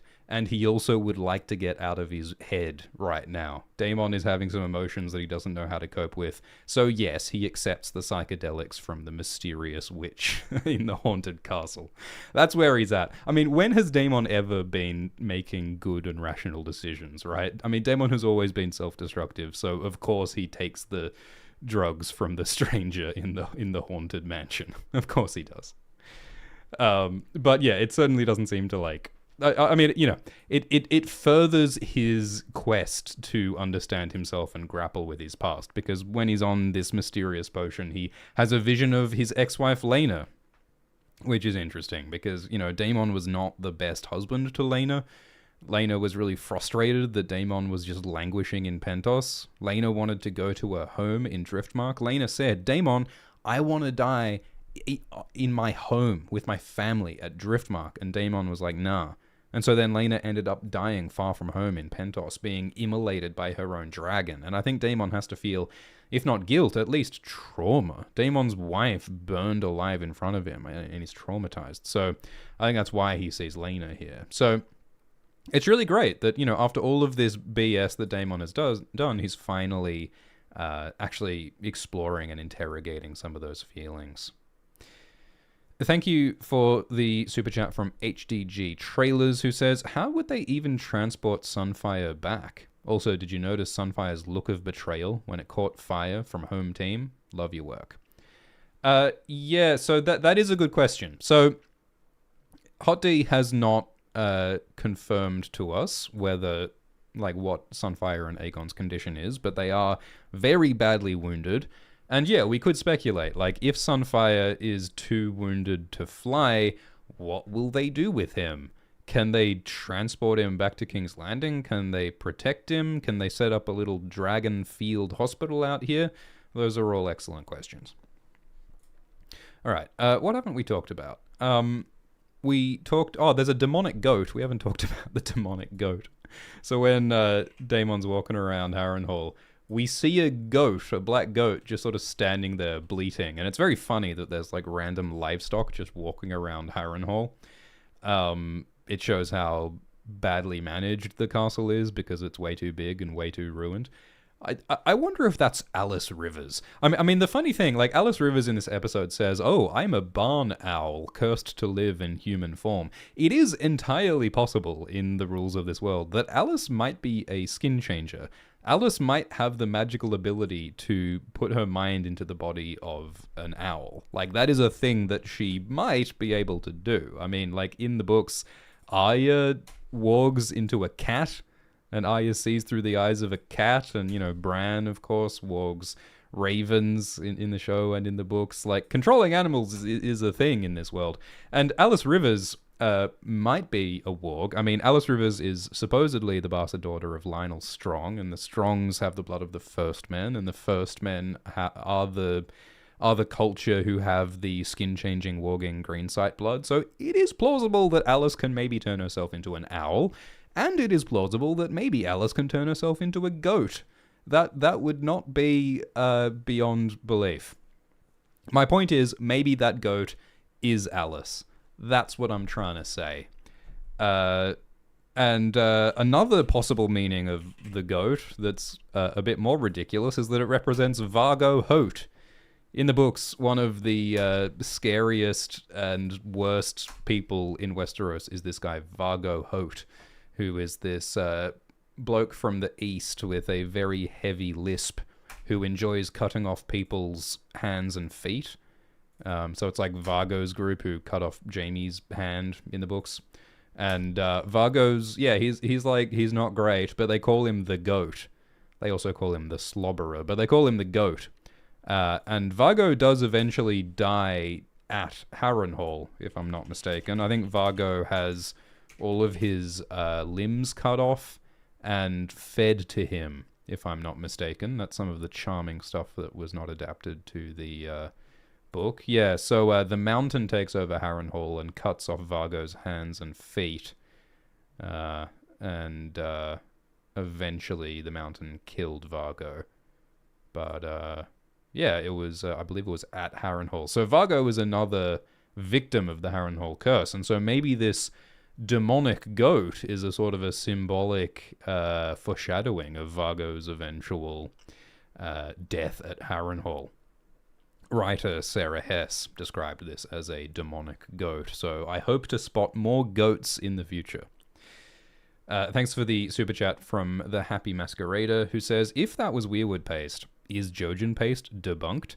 Or do we assume Alice is grinding random people into paste and getting away with it? Yeah, so we speculated that this potion that Alice makes for Daemon, maybe it's made with Weirwood paste, because in the books, Bran drinks a potion of Weirwood paste, and that gives him visions through the magic of the old gods. And there's a theory that that paste contains the corpse of Jojen Reed. And that does fit with the ideas of, like, blood sacrifice in the old gods. Like, that would make sense. And so I guess we could speculate that Alice may have killed someone and put their corpse into this potion. I mean, it does look quite bloody. Like, I love how, like, icky and ambiguous the ingredients of this potion are. Like, there's this sort of nasty red stuff on Alice's hands, and it's like, what is she putting in there? For all we know, that's like one of Simon's grandsons who she's just ground up into pepperoni sauce, you know? Like, anything's possible, I suppose. Alice mentioned that there used to be a maester here at Harrenhal, but he ran away because he, like, quote, failed to settle in. You get the sense that Alice may have chased the maester off by giving him crazy visions with the magic of the old gods, you know?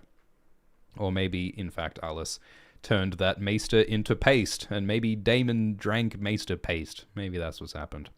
Alice also says that sleep can be thin in this place, which evokes the idea of a thin place in, like, real-world supernatural occultism. Like, a thin place, isn't that where the barrier between reality and the spirit world is thin, and so ghosts and boogans and magical forces can leak into reality from the spirit world? I think that's what a thin place is in real mysticism and folklore. So that very much seems to be what Harrenhal is, right? Because Harrenhal is a place where many, many, many people died horribly, being burned alive by Aegon, and being worked to death by Harrenhal in the construction of Harrenhal. So if anywhere is a thin place, if anywhere is cursed by death, haunted by the spirits of the old gods, haunted by the dead, Harrenhal is that place.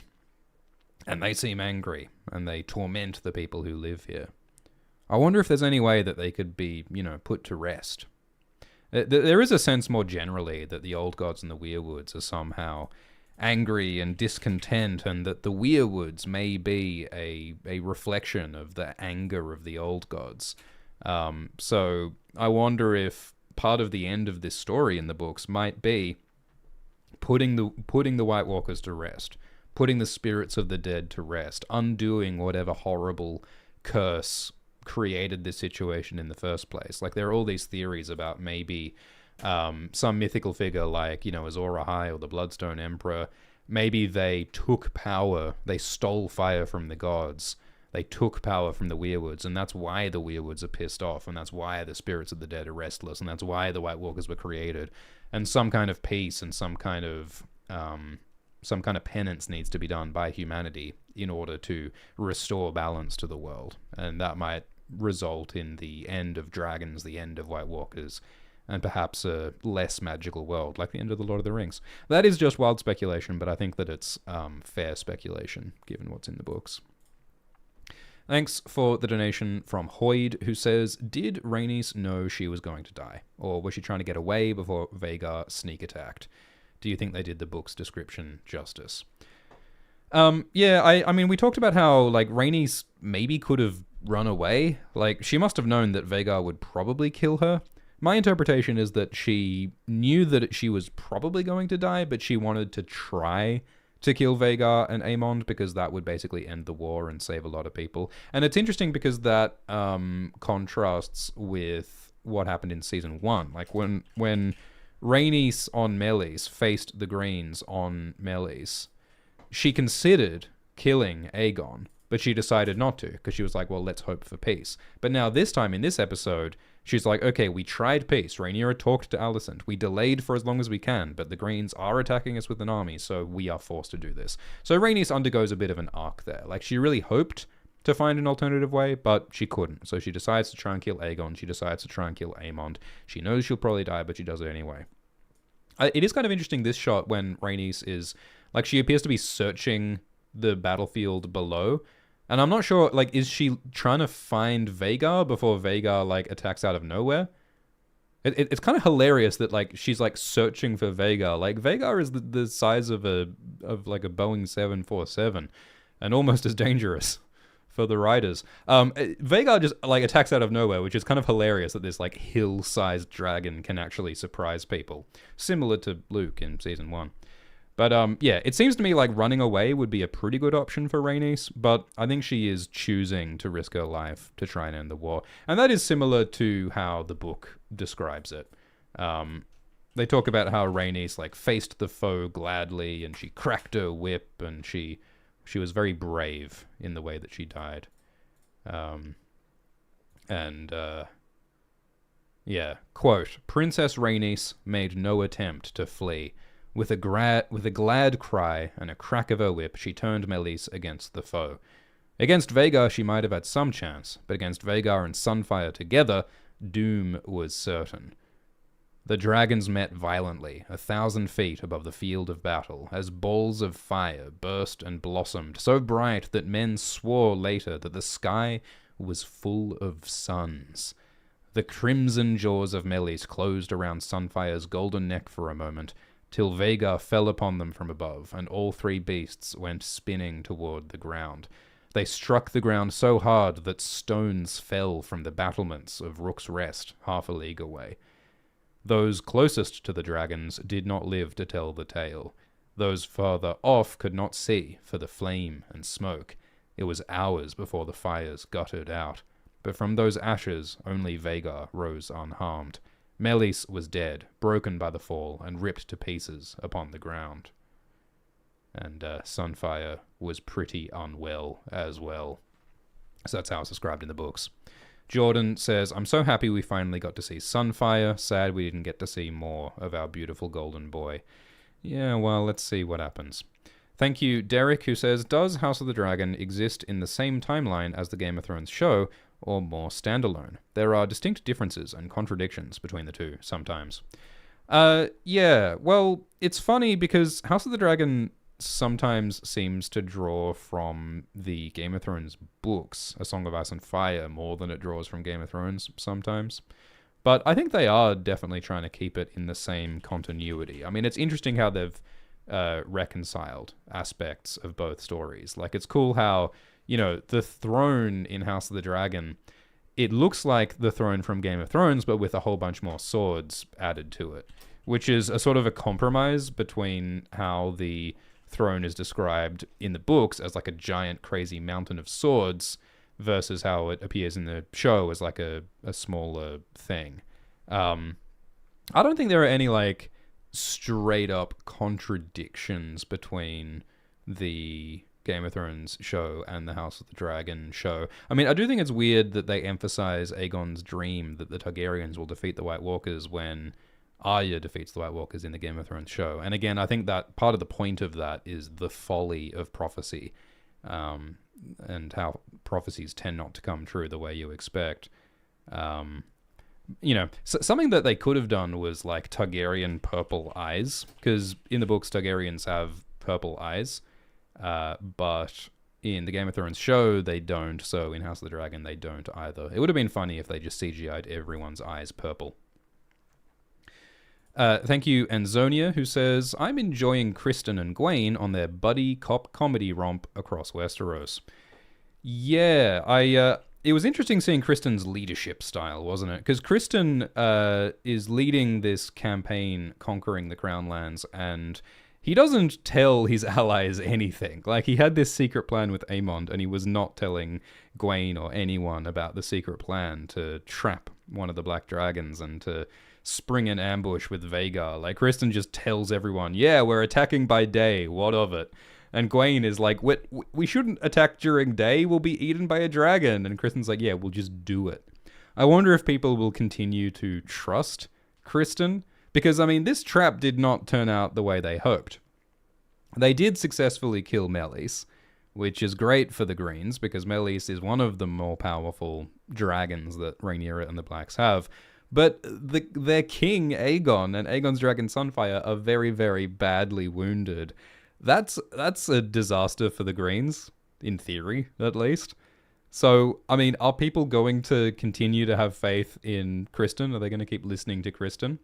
Gwaine certainly is not a fan. I mean, Gwaine has undergone, a bit of an arc because he was really disrespectful to Kristen at first, but then Kristen saved his life from Moondancer when they ran under the forest.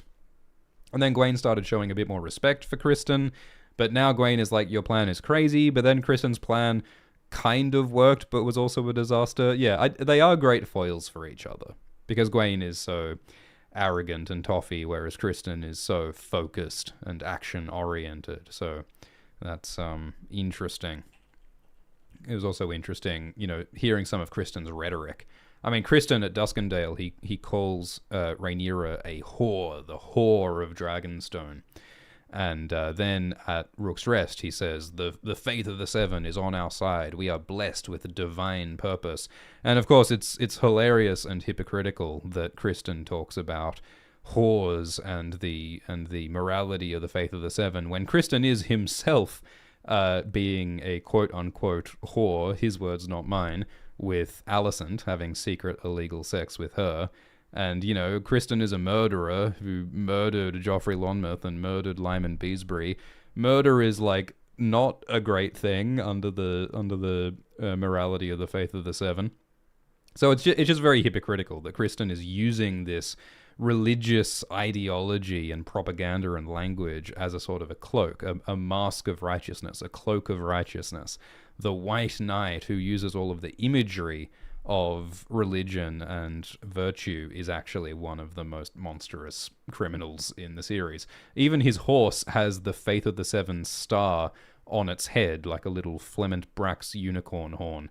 That is, not to read into it too much, but that is a weaponized religion, right? Like, he's got the Faith of the Seven star and he's put a pointy spike on it, which very, very clearly symbolizes weaponizing religion, using this image of virtue so that he can kill people better.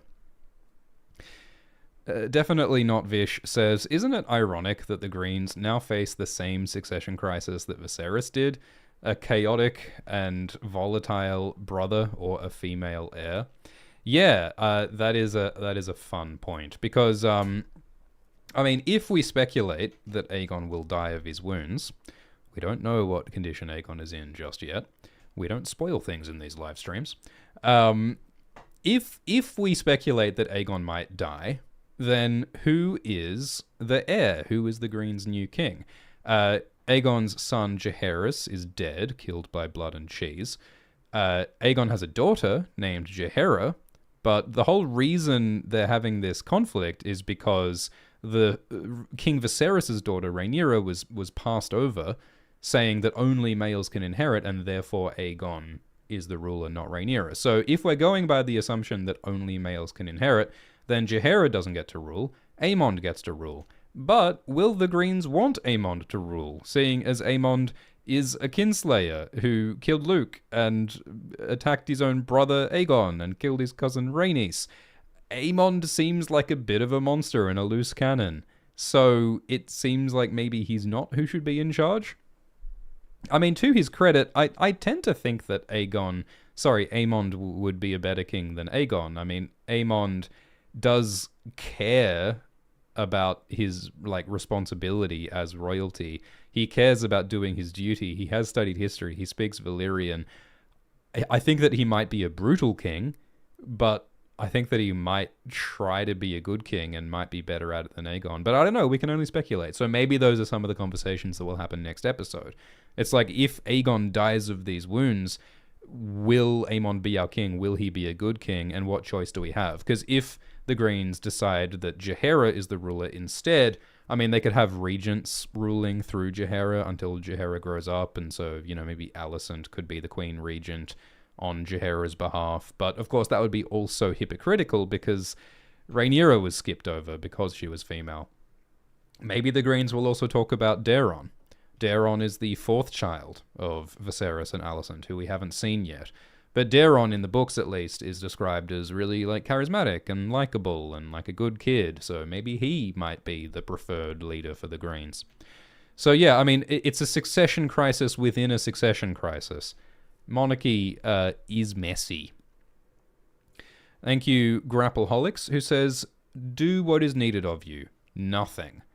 And then I think the line was, "Are you afraid, sir? Worse, I'm rational." Yeah, those are some very fun lines. And very depressing that Alicent told her son Aegon to do nothing and contribute nothing, and then out of frustration Aegon went and got himself burned. Sad stuff. Lacey Lace says, "I feel like they could have spent more time with Rhaenyra explaining the Song of Ice and Fire to her son. I felt that was important." Yeah, I mean, they talk about the dream and the prophecy very vaguely, right? Like, they're not very specific about what the dream is or what it means, but that's because they don't really know what the dream is or what it means, right? I mean, it's hearsay. It's the game of telephone. It's been passed down from Aegon the Conqueror down to Jaehaerys, presumably, maybe through Aenys. I mean, this whole chapter of Targaryen history was very messy. There was all this internal conflict within the Targaryens. So it's not at all clear how Jaehaerys got the dream from Aegon. But in any case, presumably Jaehaerys knew it, and presumably Jaehaerys told Viserys, and then Viserys told Rhaenyra, and now Rhaenyra's telling Jace. And like, did the details get scrambled about this dream? What Viserys told Rhaenyra was about, like, Aegon had this dream that there would be a darkness and a cold in the north, and that there must be a king or queen on the throne strong enough to unite the realm, and in order to, we're all not going to die, and it's the Song of Ice and Fire, something like that.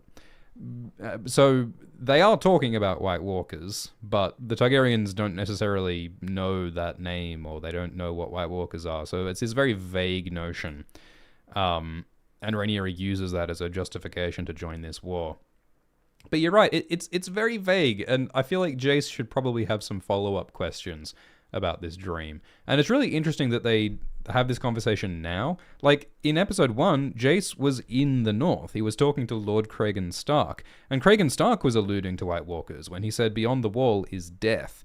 If Jace had known about Aegon's dream then, he could have talked about the dream with Cregan. The dream is called A Song of Ice and Fire, and the alliance between the Starks and the Targaryens in the books is called the Pact of Ice and Fire. And of course, the title of the book series is A Song of Ice and Fire. So, I mean, this whole Ice and Fire, Stark and Targaryen duality, it seems very important. Hopefully, we will get to explore it more. Of course, we know that in the time of Game of Thrones, this prophecy and Aegon's dream is not mentioned. So it seems as though at some point between now and Game of Thrones, this whole notion of Aegon's dream is lost and is forgotten. And in the books, that prophecy seems to be rediscovered by Rhaegar, and that's a whole thing. But I think the part of the tragedy that we're leading up to is the loss of this sacred knowledge. What have we not yet discussed? So, yeah, we talked about the Muppets of Harrenhal. I thought it was funny that in Harrenhal, Daemon says that House Tully is a fish without a head, referring to House Tully not having a clear leader, because Lord Grover Tully is incapacitated and sick, and his grandson Oscar Tully will not act without his approval. And it's very funny that, Daemon is really harsh, and Daemon says, "Oh, Oscar, you should totally just murder your grandfather so that you can lead House Tully." When Viserys was so loving towards his sick liege lord and brother Viserys, you would think that Daemon might have a little bit of sympathy for the Tullys, but no, Daemon considers to be a bit of a fuckwit. But in House of the Dragon Season 1, remember when Daemon killed Rhea Royce with a rock, and then immediately afterwards we saw that shot of a fish having its head cut off? So that is echoed, I think, by this line where Daemon says the Tullys are a fish with no head. And this is an episode about exploring Daemon's past misdeeds and past relationships, right? He has a vision of Laena, he has a vision of Rhaenyra. I think this fish without a head line is subtly a reference to his relationship with Rhea Royce and his guilt for killing Rhea. Maybe I'm reaching, but that is another crime that Daemon committed against a partner, and maybe he's feeling guilty for that as well.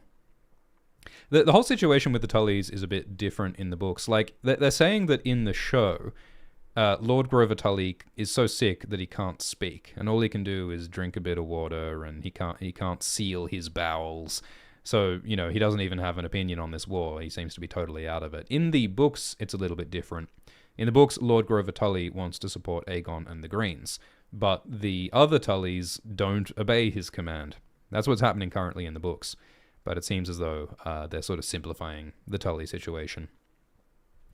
Let's talk about the Velaryons. So we see Princess Rhaenys Targaryen, wife of Lord Corlys Velaryon, talking to this guy Alan of Hull. And Alan of Hull is very, very uncomfortable. And Princess Rhaenys grabs his face and says, "Wow, your mum must have been hot." And then Rhaenys tells Corlys, "I know who Alan is." So Alan is the bastard son of Corlys Velaryon. That's what's going on here. Rhaenys is facing her husband's secret son, who is evidence that Corlys cheated on Rhaenys. Corlys had sex with some other woman while he was married to Rhaenys and fathered Alan. And obviously that's really upsetting to Rhaenys. Rhaenys is accepting of it, kind of. She feels really frustrated by it. She's strained. She's heartbroken. It hurts to see Alan. But she also says that it's not Alan's fault. It's not Alan's fault that he was born. It's not Alan's fault that Corlys cheated on me. And I think that's a really interesting contrast to Jon Snow and Catelyn. Because in Game of Thrones, Jon Snow is said to be the bastard of Ned Stark, and Catelyn hates him. Catelyn is occasionally cruel to Jon Snow. So it's really interesting seeing that contrast with Rhaenys, who is not cruel to Alan. Although, of course, there are some important differences. Like, Ned Stark insists on raising Jon Snow at Winterfell in their home. And in the books, that's a really important distinction to Catelyn. Like, Catelyn thinks, Catelyn says, look, I mean, a lot of men have bastards. I'm not all that angry that Ned had a bastard. I'm angry that I have to see that bastard every day. A constant reminder. And Catelyn basically has no power to be angry at Ned, so I think that psychologically Catelyn kind of projects her anger at Ned onto Jon instead, which is of course unfair. Like, it's not Jon's fault that he was born, but that's where Catelyn directs a lot of her anger. In Hot D, Alan is not being raised in the Velaryons' home. It seems that, Alan has been growing up among the shipyards and as a sailor. So it's not like Rhaenys has had to see Alan every day, and we don't know how aware Rhaenys is of Alan or how long she's been aware of Alan. But now she finally confronts it. So yeah, there's a lot of sadness, there's a lot of heartbreak there, but there's also some acceptance. And Corlys is like quite defiant.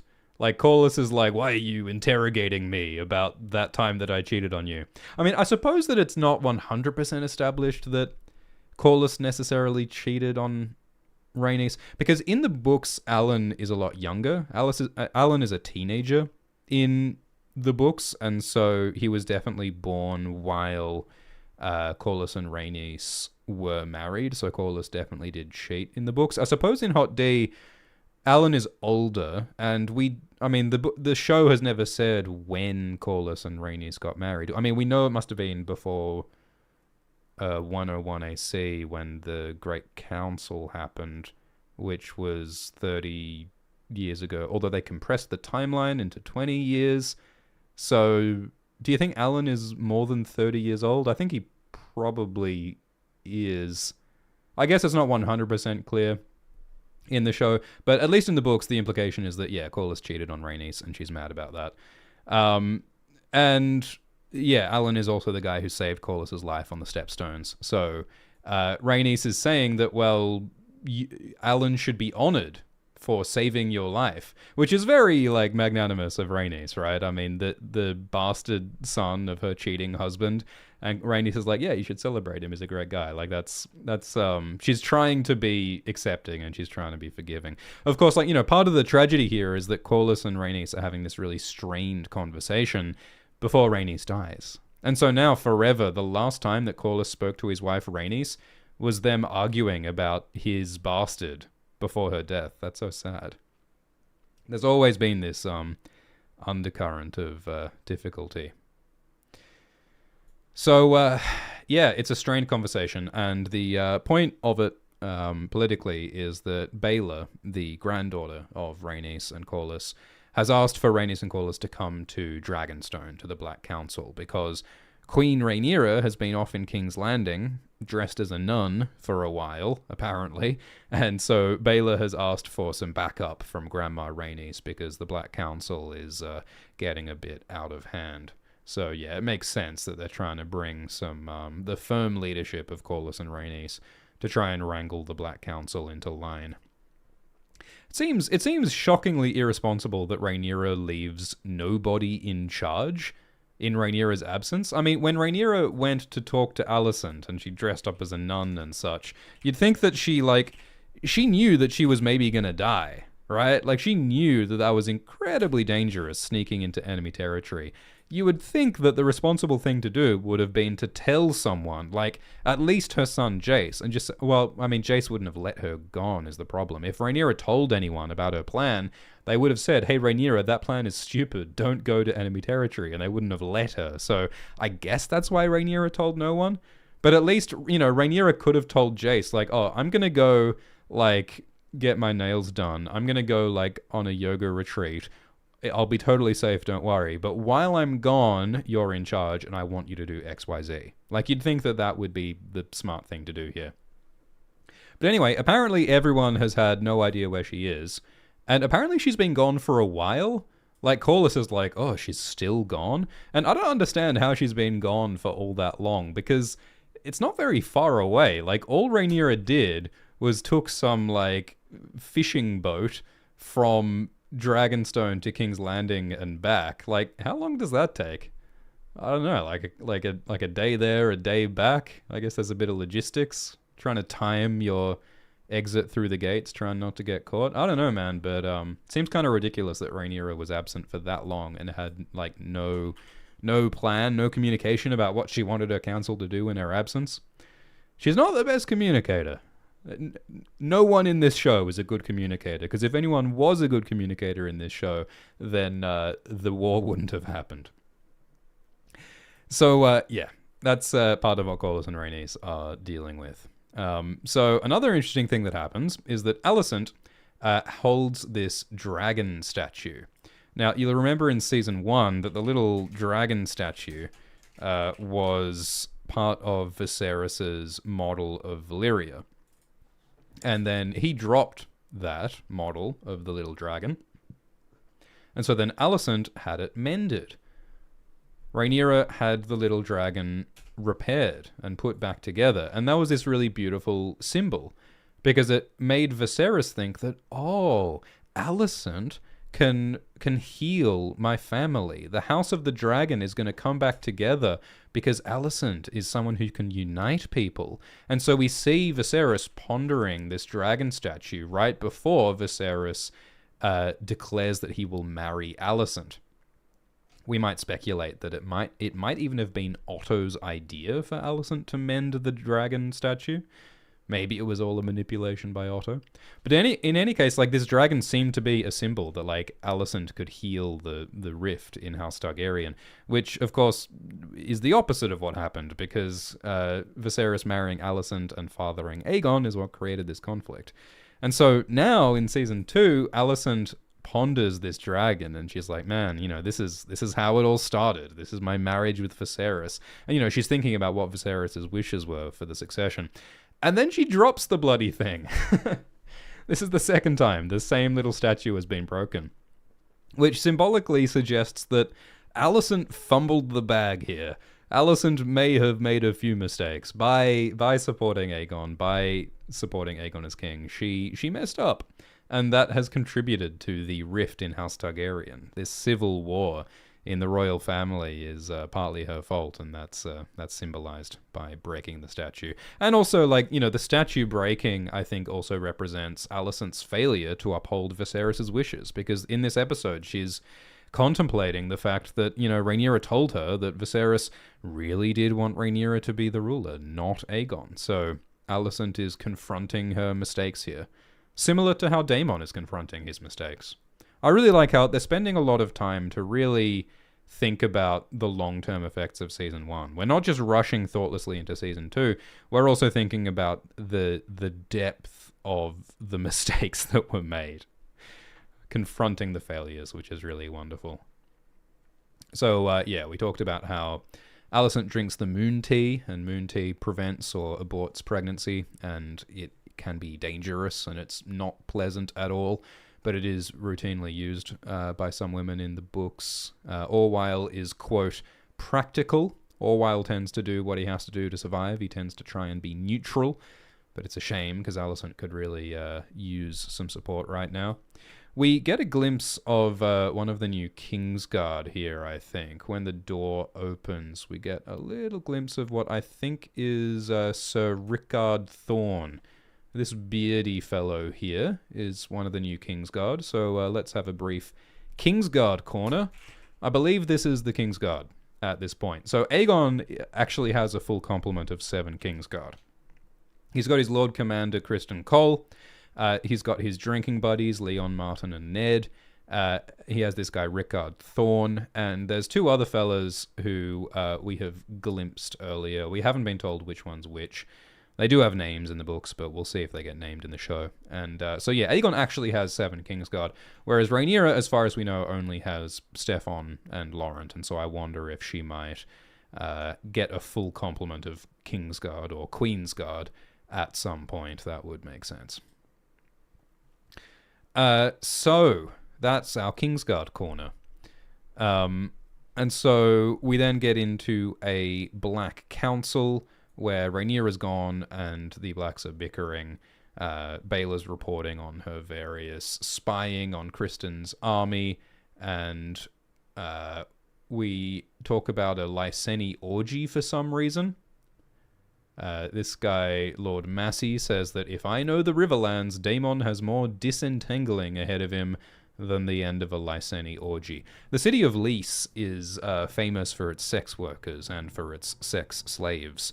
I believe Johanna Swan was a Westerosi girl who was taken by the Triarchy pirates and sold to Lys. And then in the books, Johanna Swan ends up becoming like basically the queen of Lys as like this famous courtesan. So that's a whole thing. Maybe Lord Massey is a fan of Lyseni sex workers. But it's also true that the Riverlands are famously a mess because the Riverlands are in the center of Westeros, so they tend to get invaded and burned constantly. And the Riverlands are said to be famously bickering amongst each other, not just the Blackwoods and the Brackens, but also, you got the Freys in there, and you got the Pipers, and you got all these different houses who are a quarrelsome lot by most accounts in the Riverlands, and so that's what Lord Massey is talking about. Trying to disentangle them and get them into line will be like the aftermath of a Lyseni orgy. My goodness. Gods be good. Someone in this conversation also uses the phrase little and less, meaning not much, which is a great George R.R. Martin-ism. There are certain phrases that George Martin loves to use repeatedly in his books, including as useless as nipples on a breastplate, and gods be good, and words are wind. Those are some of George Martin's favorite little sayings. And so we hear that Daemon is continuing to not communicate with the Black Council. I mean, the Black Council would be so frustrated because their queen has just disappeared and no one knows where she is. No one knows if Queen Rhaenyra is alive. Prince Daemon has left, apparently to go to Harrenhal, although who knows? Maybe he went to Essos. No one knows. I mean, they know that Harrenhal's been taken, but Daemon is not communicating his plans. For all they know, Daemon has decided to be his own agent and is rebelling against Rhaenyra. No one knows. And so these random Crownlands lords are like, what are we doing? I mean, all these Crownlanders are terrified for their life. I mean, these guys have castles and lands in the Crownlands. And so all these guys are terrified that their castles are going to get burned and destroyed by Criston. They are in a very uncomfortable spot. They want to take action, but they can't. So it does make a lot of sense that they are ornery. So Rhaenys and Corlys turn up, and they're like, guys, we've got to behave ourselves better here. Like, why are we just grousing? Although then they like continue to do nothing. So like Baelor asked Corlys and Rhaenys to come here and knock heads together, but they're just continuing to not act. I guess Baelor is hoping that, Rhaenys and Corlys will help the Black Council from, not doing anything stupid. But towards the end of this episode, Jace is ready to send a dragon to Rook's Rest, so things really are falling apart in Queen Rhaenyra's absence. It's nice to see Jace sticking up for Baelor, because some of the Black Council are like criticizing Baelor for not burning Criston. But Jace stands up for Baelor because Baelor is his betrothed, his future queen, once Jace inherits the throne from Rhaenyra. So Jace is trying to be good to his fiancée and saying, hey, she's actually contributing really well. And although it's got to be said, it would be nice if Baelor did burn Criston. That might be better for everyone. If Moondancer last episode had just scooped up Criston in her claws and just like dropped her somewhere, off in Crackclaw Point somewhere, I think everyone would be better off. So then we saw Criston's army take Duskendale, and Duskendale's an interesting place. This is in the future, in between Hot D and Game of Thrones. The king gets kidnapped at Duskendale, in the Defiance of Duskendale. This was the Mad King Aerys. And so then Barristan Selmy, Barry the Bold, very bravely rescued Aerys Targaryen from Duskendale. And this was one of Barristan's finest acts, one of the great acts of bravery by a Kingsguard. Wow, what a hero, Barristan the Bold. Until you consider, hang on, he risked his life to rescue bloody Aerys Targaryen, who was a monster who burned people alive, who had to be removed from the throne through a horrible war years later. Would have been better for everyone if Barristan just let the Mad King die, right? So that's one of the ironies of this story. And then the Mad King killed all of the Darklands and most of the Hollards, except for Dontos Hollard. Dontos Hollard was one of the few survivors of the disaster at Duskendale, and he later messes with Sansa Stark in Game of Thrones Season 4. Anyway, so Duskendale has a whole history. There is an inaccuracy on the heraldry here, actually. My colleague in Dragon Studies, Glidus, YouTuber Glidus, who you should all subscribe to, pointed out that there's the wrong number of white shields on the heraldry here, because House Darklan has those white shields because they had a whole bunch of Darklans on the Kingsguard.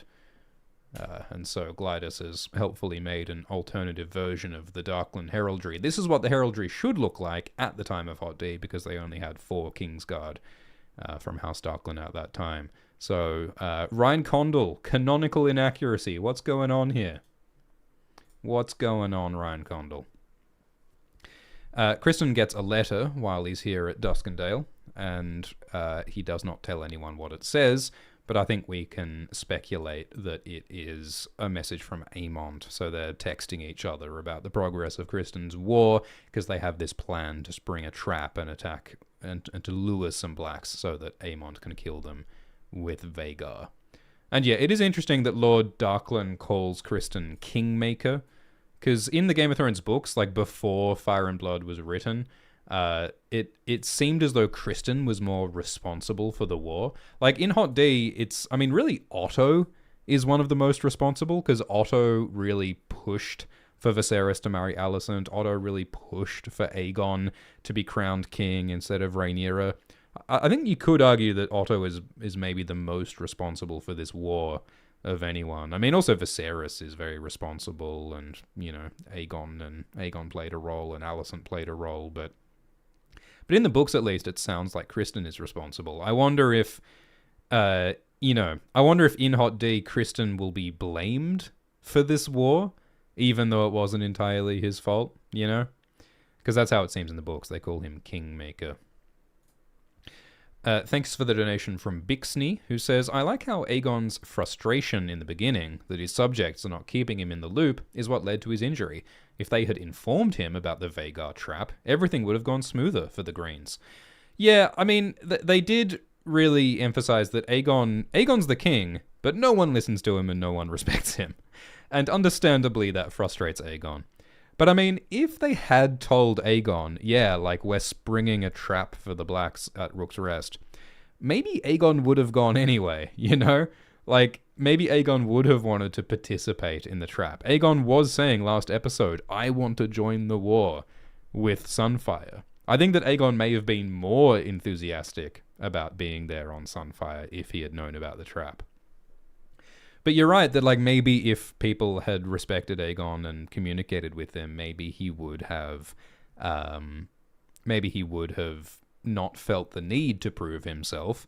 He would not have drunk himself until he wouldn't have drunk so much wine until he felt like this was a good idea. Maybe if Aegon got some love and respect from someone, then he wouldn't have done this stupid rash thing. I think that's a fair point. In the book, at this point, Aegon is more despairing. Like, at this point in the show, Aegon is like, I want to prove myself, no one's listening to me, I'm unloved, I want to get out there and show that I'm not useless. In the book, it talks more about Aegon feeling like the war is going horribly. Like, Aegon is really shaken that Harrenhal got taken. Aegon is really shaken that the Arryns of the Vale and the Starks of the North have declared against him. And, like, the whole situation in the Reach is not great at this point for the Greens, because it was mentioned a couple of episodes back that the Tyrells and the Reach Lords are grousing. It's not entirely clear if the Reach and the Tyrells are going to side with Aegon and the Greens. And the Martells in Dorne have said that they are not interested in participating in this war. There have been wars between the Dornish and the Westerosi recently. So the Aegon and the Greens, they do have the Lannisters in the Westerlands, they do have the Baratheons in the Stormlands, but things do seem to be going pretty well for the Blacks and Rhaenyra at the moment. And so in the books, it talks about how Aegon starts drinking heavily to try and deal with his fear and his stress about this war. But yeah, in this show, it's more about Aegon trying to prove himself, it seems. I mean, it's really interesting how, you know, Aegon has this scene where he's shouting, like, why am I not being informed about your plans? Like, it's really funny when Aegon is saying, why are we going to Rook's Rest? We should go to Harrenhal. And Aemond is like, oh, well, Rook's Rest is pretty good. I think that Rook's Rest is pretty strategically useful, so don't worry, we're going to Rook's Rest. And Aemond is lying, because Aemond actually has a deeper plan with Rook's Rest, to use it as a trap to kill some of Rhaenyra's dragons. So Aemond is lying to Aegon's face. Like, Aemond is gaslighting Aegon hard. Like, Aegon knows that this plan makes no sense. This is a rare moment of Aegon being correct about something. Aegon is correct that taking Rook's Rest is like a weird, dumb plan. But Aemond gaslights him and hides his true intentions. And it is reminiscent of Season 1, Episode 9, when Alicent is being, like, gaslit and lied to by her family. When Alicent is like, hey guys, Viserys just said that Aegon should be king, so that changes everything. And Otto's like, oh yeah, we were gonna crown Aegon anyway. And so Alicent had that moment of like, oh wow, my family and my council don't listen to me, even though I'm the queen. In the same way that Aegon is now realizing, oh wow, my family doesn't listen to me, even though I'm the king. So it's this great green family tradition of just putting your children in the same shitty situation that you dealt with.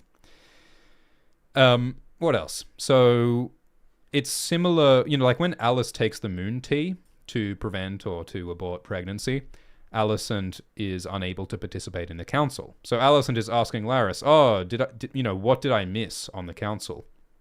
Alicent wants to participate in the politics, but because her body is undergoing trauma right now from the moon tea, ending pregnancy, she is unable to participate. And it's very similar to Rhaenyra in Season 1, Episode 10, right? Because Rhaenyra was giving birth, and she was furious because her council was trying to start a war without her. And inside the episode, they talked about, you know, Rhaenyra feeling like she's at war with her body, and she's endlessly frustrated that she can't be a queen and be a mother at the same time. She never even wanted to be a mother originally.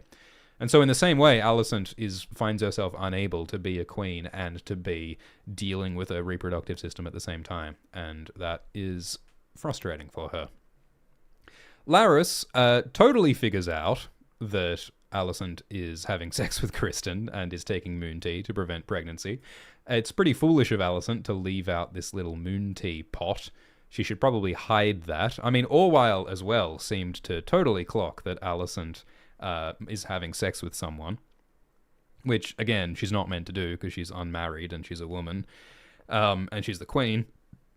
But, yeah, Orwell, I think, knows, and Laris, I think, knows, which could be an issue. I mean, remember in Game of Thrones when Cersei tried to accuse Marjorie of adultery, and then Cersei was accused of adultery, and then Cersei had to take that walk of penance?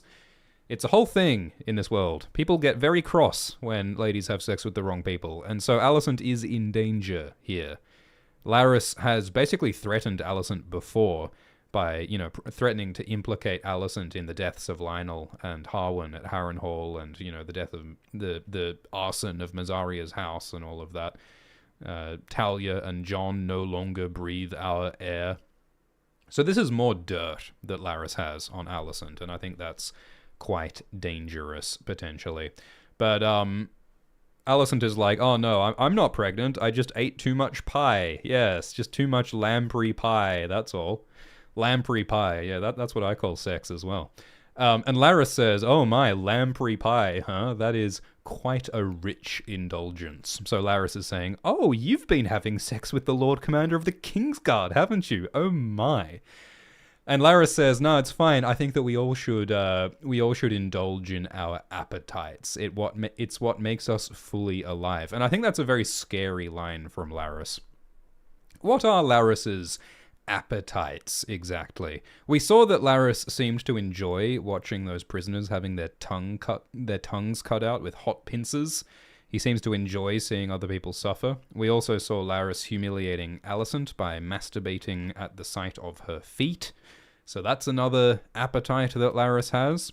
And I think that they are, otherwise leaving it fairly ambiguous what other awful activities Laris indulges in. And so we can only speculate about what horrors he gets up to on the weekend.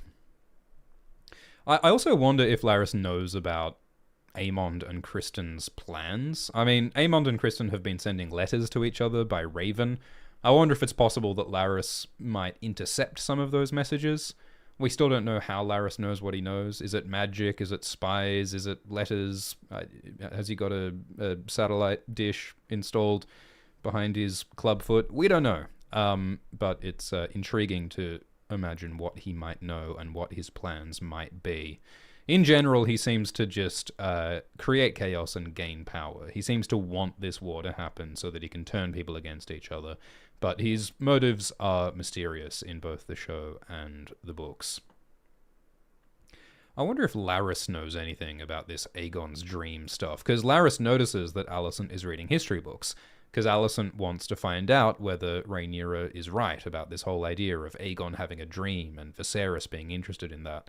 I wonder if Laris has read those sorts of histories. I wonder if he has that kind of information. But ultimately, Laris and Alicent talk, and they say that it doesn't actually matter what Viserys wanted. Like, Alicent indulges in some cynicism. And again, she's not feeling great right now, so I feel like we can understand that. But she says that Viserys' wishes didn't matter. The truth of who Viserys wanted to rule doesn't matter, because we've gone to war. People will believe whatever the hell they want to believe. Thousands of people are going to die. And whatever Viserys might have wanted no longer matters. So it's this really nihilistic moment at a time when Alicent is feeling really powerless. And it's similar to what Alicent was telling Rhaenyra last episode, that it's too late. The truth no longer matters. And that's connected to what Rhaenys said last episode, about soon everyone's just going to forget about the past and the truth, and it's all just going to be about avenging the atrocity. Aemond losing his eye, Aemond killing Luke, Daemon killing Jaehaerys, and now Aemond killing Rhaenys. Everyone's going to be avenging and avenging and avenging until everyone's dead.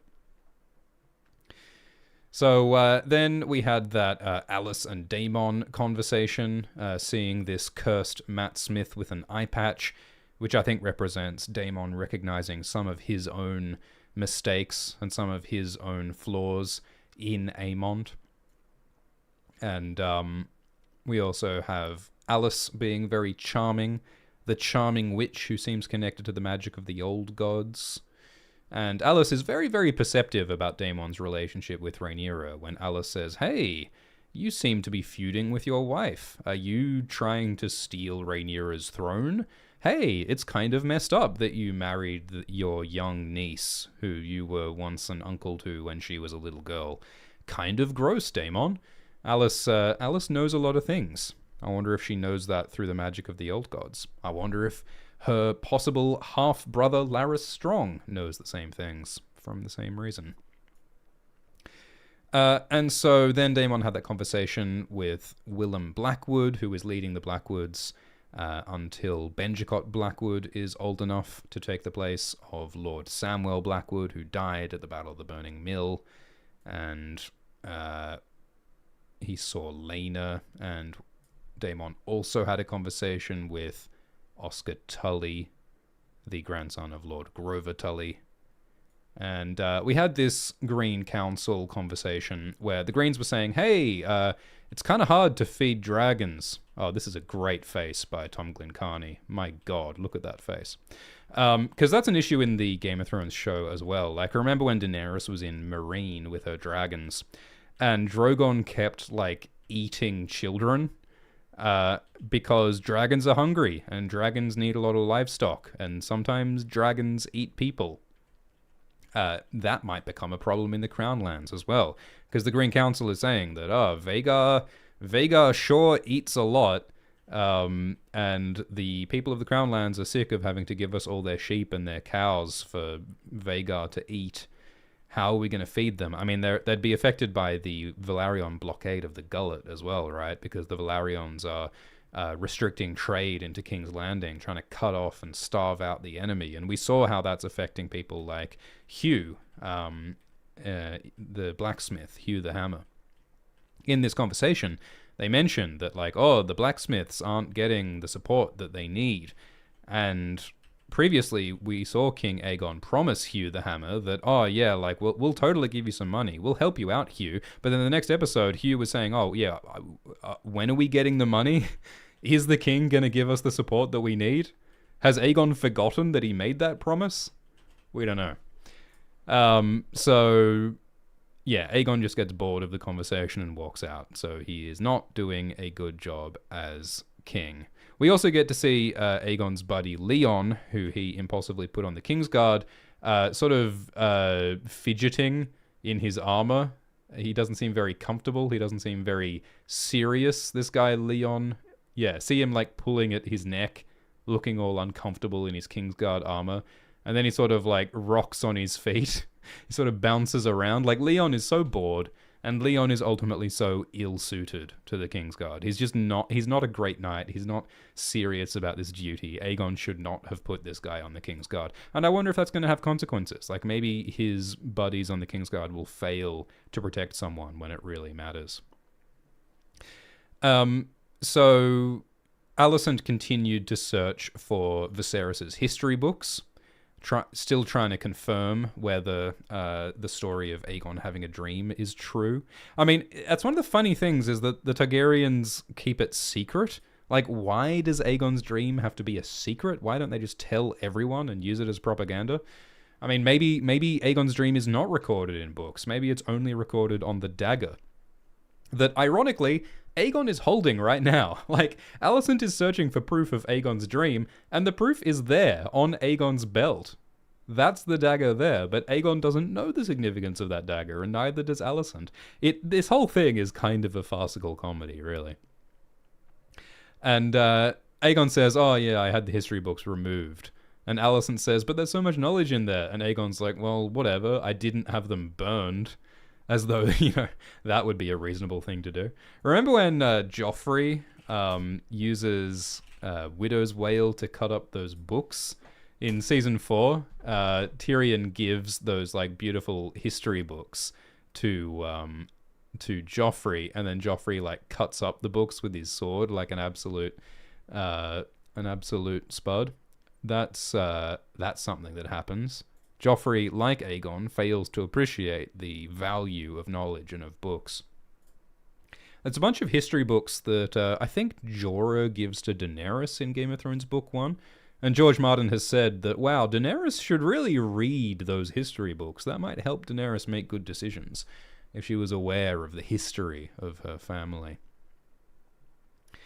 So yeah, Aegon complains to his mother that, hey, no one listens to me. I have no purpose. Can you please, give me some validation? And Alicent is quite cold and says, you're an idiot. You should just do nothing and listen and don't mess with our plans. And of course, Alicent is completely correct that it would be better for everyone if Aegon did nothing. But it hurts Aegon, and he's really searching for some validation, and he gets rejection, and so he gets drunk and flies off on his dragon and gets badly burned. It's funny because in Season 1, Aegon was quite happy to do nothing. Aegon seemed quite happy to just busy himself with brothels and entertainment.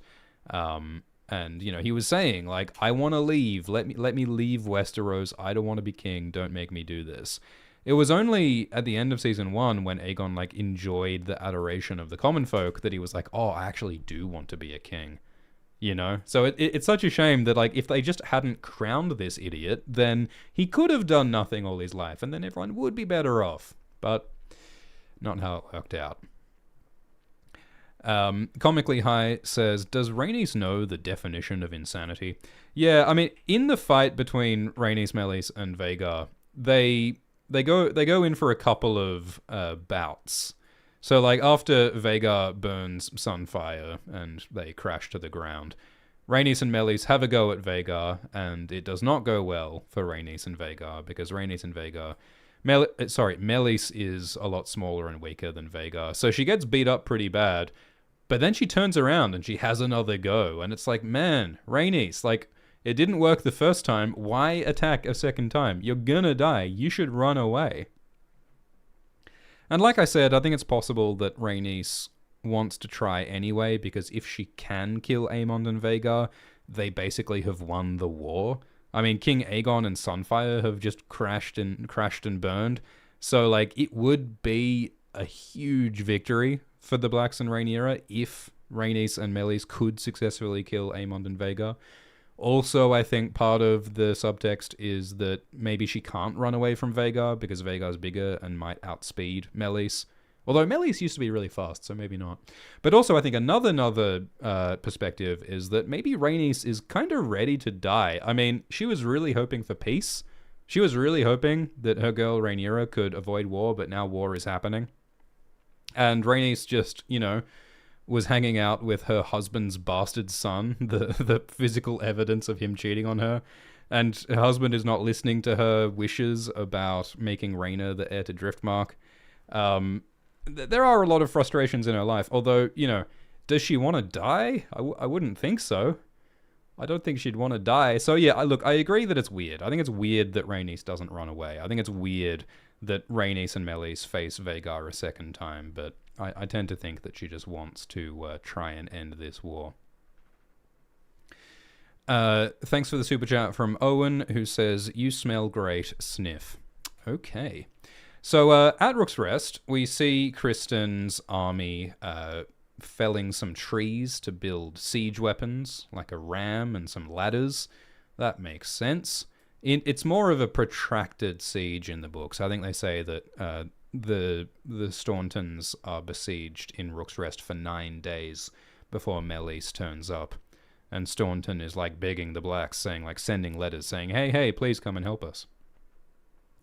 And when Kristen declares that he wants to attack during the day, Gwaine says, have you grown tired of living? Do you want to die? Attacking during the day when dragons can more easily kill us? And so, I mean, that idea, grown tired of living, it does almost seem as though Rhaenys had grown tired of living at this point. But, I mean, they never showed us anything this season of Rhaenys really, feeling that bad about her life. So yeah, I don't think Rhaenys wants to die, but she rolled the dice. She rolled the dice and she lost. It's interesting on Dragonstone that when Rhaenyra returns to Dragonstone, she finds that Jace is saying, we need to send a dragon. So, like, earlier, Rhaenyra was very clear that she did not want to go to war with her dragons, at least not yet. And Jace was obeying her, but he was getting increasingly frustrated. Now, in this moment, it seems as though Jace is about to disobey his mother. It seems as though Jace is about to send a dragon to Rook's Rest. So, it's pretty significant that he was willing to disobey his mother and queen. Jacob, in a super chat, says, do all lowborn people have a last name, or is Kristen special? Yeah, well, that's a good question, because, yeah, generally, it's people from noble houses who have surnames. Jaime Lannister, Tywin Lannister, Rhaenyra Targaryen. Kristen Cole has a surname, because there is a House Cole. There is a house that Kristen comes from. He has heraldry. He has 9 lumps of coal on his shield. So that is but there's like degrees of nobility, right? There's the great lords like House Stark and House Lannister. There's the royal house of House Targaryen. But then there's like lesser lords that are sworn to the great lords, and there's also like knighted houses. Like, occasionally there's just, like, a knight who gets given a small chunk of land. Like, it might literally just be, like, a watchtower and an acre of land and maybe a couple of farmers to work them. And so that might be, like, a quote-unquote noble house. And they might have heraldry and they might have a surname, but they might not have... they might not be, like, highborn per se. I mean, like, remember, like, Bronn becomes, like, Bronn of the Blackwater, and, like, he gets a lordship and some lands. So I guess that, like, Kristen Cole is one of the more sort of low-born, high-born, you know? Like, they say in the show that he was the son of the steward of Lord Dondarrion in the Stormlands. So I guess that steward... I mean, the steward may have been a relative of the head of House Cole. Yeah, I don't know. It's an interesting question. I mean, yeah, like Davos Seaworth. Yeah, that's another good example. Like Davos Seaworth is a lowborn person who becomes the head of House Seaworth. He becomes nobility by decree, but he might still be considered small folk. There's a lot of different levels of nobility, I suppose. And, you know, like, it's different in the books from the show. Like, in the show, they talk about Kristen being, like, a lowborn Dornishman, whereas... in the books, there's no mention of him being Dornish. He's just some guy from House Cole. So, yeah, I don't know. It's a little ambiguous. It's, yeah, it's a little bit like a new money, old money thing, maybe. You know, like the really, like, ancient noble houses look down on the more recently, the people who have more recently become nobility.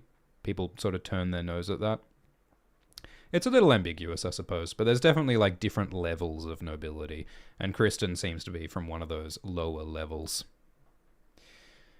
So, we hear that, we saw that Lord Gunther Darklyn was executed by Kristen at Duskendale, and that's very upsetting to Steffon Darklyn. This Kingsguard is from House Darklyn, and he's very upset to find that his father was killed by Kristen Cole, so that gives him some... that gives him some skin in the game. The relationship's a little different in the books. In the books, Gunthor is the nephew of Steffon, but in Hot D, Steffon is the son of Gunthor. But, yeah. Steffon had sworn away his family by joining the Kingsguard, but he still cares about his father. And that's one of the complexities of these orders, like the Kingsguard and the Maesters. And the Night's Watch, of course. You know, Jon Snow swore to not care about his family in House Stark, but he still cares about Robb, and so he rides down to help Robb. In the same way, Steffon is conflicted, wishes that he could save his family. So everyone's pretty angry at Rhaenyra for, like, leaving and going into enemy territory. I love the way Jace says, "Where have you been, Rhaenyra?" Like, Jace sounds like the parent here. He's telling off Rhaenyra as though Rhaenyra was his disobedient child. Bit of a reversal of roles. Jace is getting increasingly assertive. I mean, in the books, it was Jace's idea to send Aegon and Viserys and Joffrey away from Dragonstone. Like, in the books, it sounds as though Rhaenyra is so grief-stricken by the death of Luke that Rhaenyra kind of nopes out of leadership for a while, and she puts Corlys and Rhaenys in charge, and Jace also steps up. Like, Rhaenyra takes, like, a longer break from leadership at this point in the books. But, I mean, maybe what was going on, actually, because, you know, the books are all historically inaccurate, maybe that absence was actually while Rhaenyra was going to King's Landing or something. Maybe that's how we can interpret it. But yeah, Jace is a bit more assertive and a bit more in charge at this point in the books. I suppose in the show it's possible that Sir Alfred and Lord Gorman and Lord Bartimus have been in Jace's ear and have sort of turned him against Rhaenyra a bit. I mean, it has been a very frustrating time with Rhaenyra absent. So Rhaenyra says, oh yeah, I was just off talking to the enemy queen in the enemy territory. And everyone is like, that's insane. Like, why did you do that, Rhaenyra? And Rhaenyra says, well, I thought there was a chance that I could end the war by talking to Alicent, and if I can maybe save thousands of people, I must try, so that's what I did. And, you know, I think Rhaenyra makes a decent argument, and I think it's also reasonable that Jace and the Council are outraged by doing such a risky thing. But Rhaenyra basically says that, yeah, like, I tried everything, and I failed to make peace, so I now accept that war is necessary. I will fight or I will die. So it seems like Rhaenyra is finally embracing the idea of war. In the books, Rhaenyra is much more keen on war much sooner, but it seems like in the show they're giving her a bit more of an arc, where Rhaenyra starts out being really, really resistant to going to war, really trying to make peace, really trying to do the right thing. And I wonder if she might become a lot more angry and a lot more hawkish and a lot more inclined to violence later on. A lot of the characters in Fire and Blood, like since Fire and Blood is a very sparse book, which just gives a brief summary of events, like it's not a novel, it reads more like a Wikipedia article, so there's not a lot of characterization in the books. There's not a lot of like plot, like character arcs in the book. So when they make this show, they need to adapt that information and they need to write an arc and they need to write character growth in there. So I think that's what they're doing with Rhaenyra, is that they started her out being a lot more peaceful. But I wonder if she's going to become more violent and angry as things go on. So they hear that the Greens are attacking Rook's Rest, and even Rhaenyra is like, why Rook's Rest? That's weird.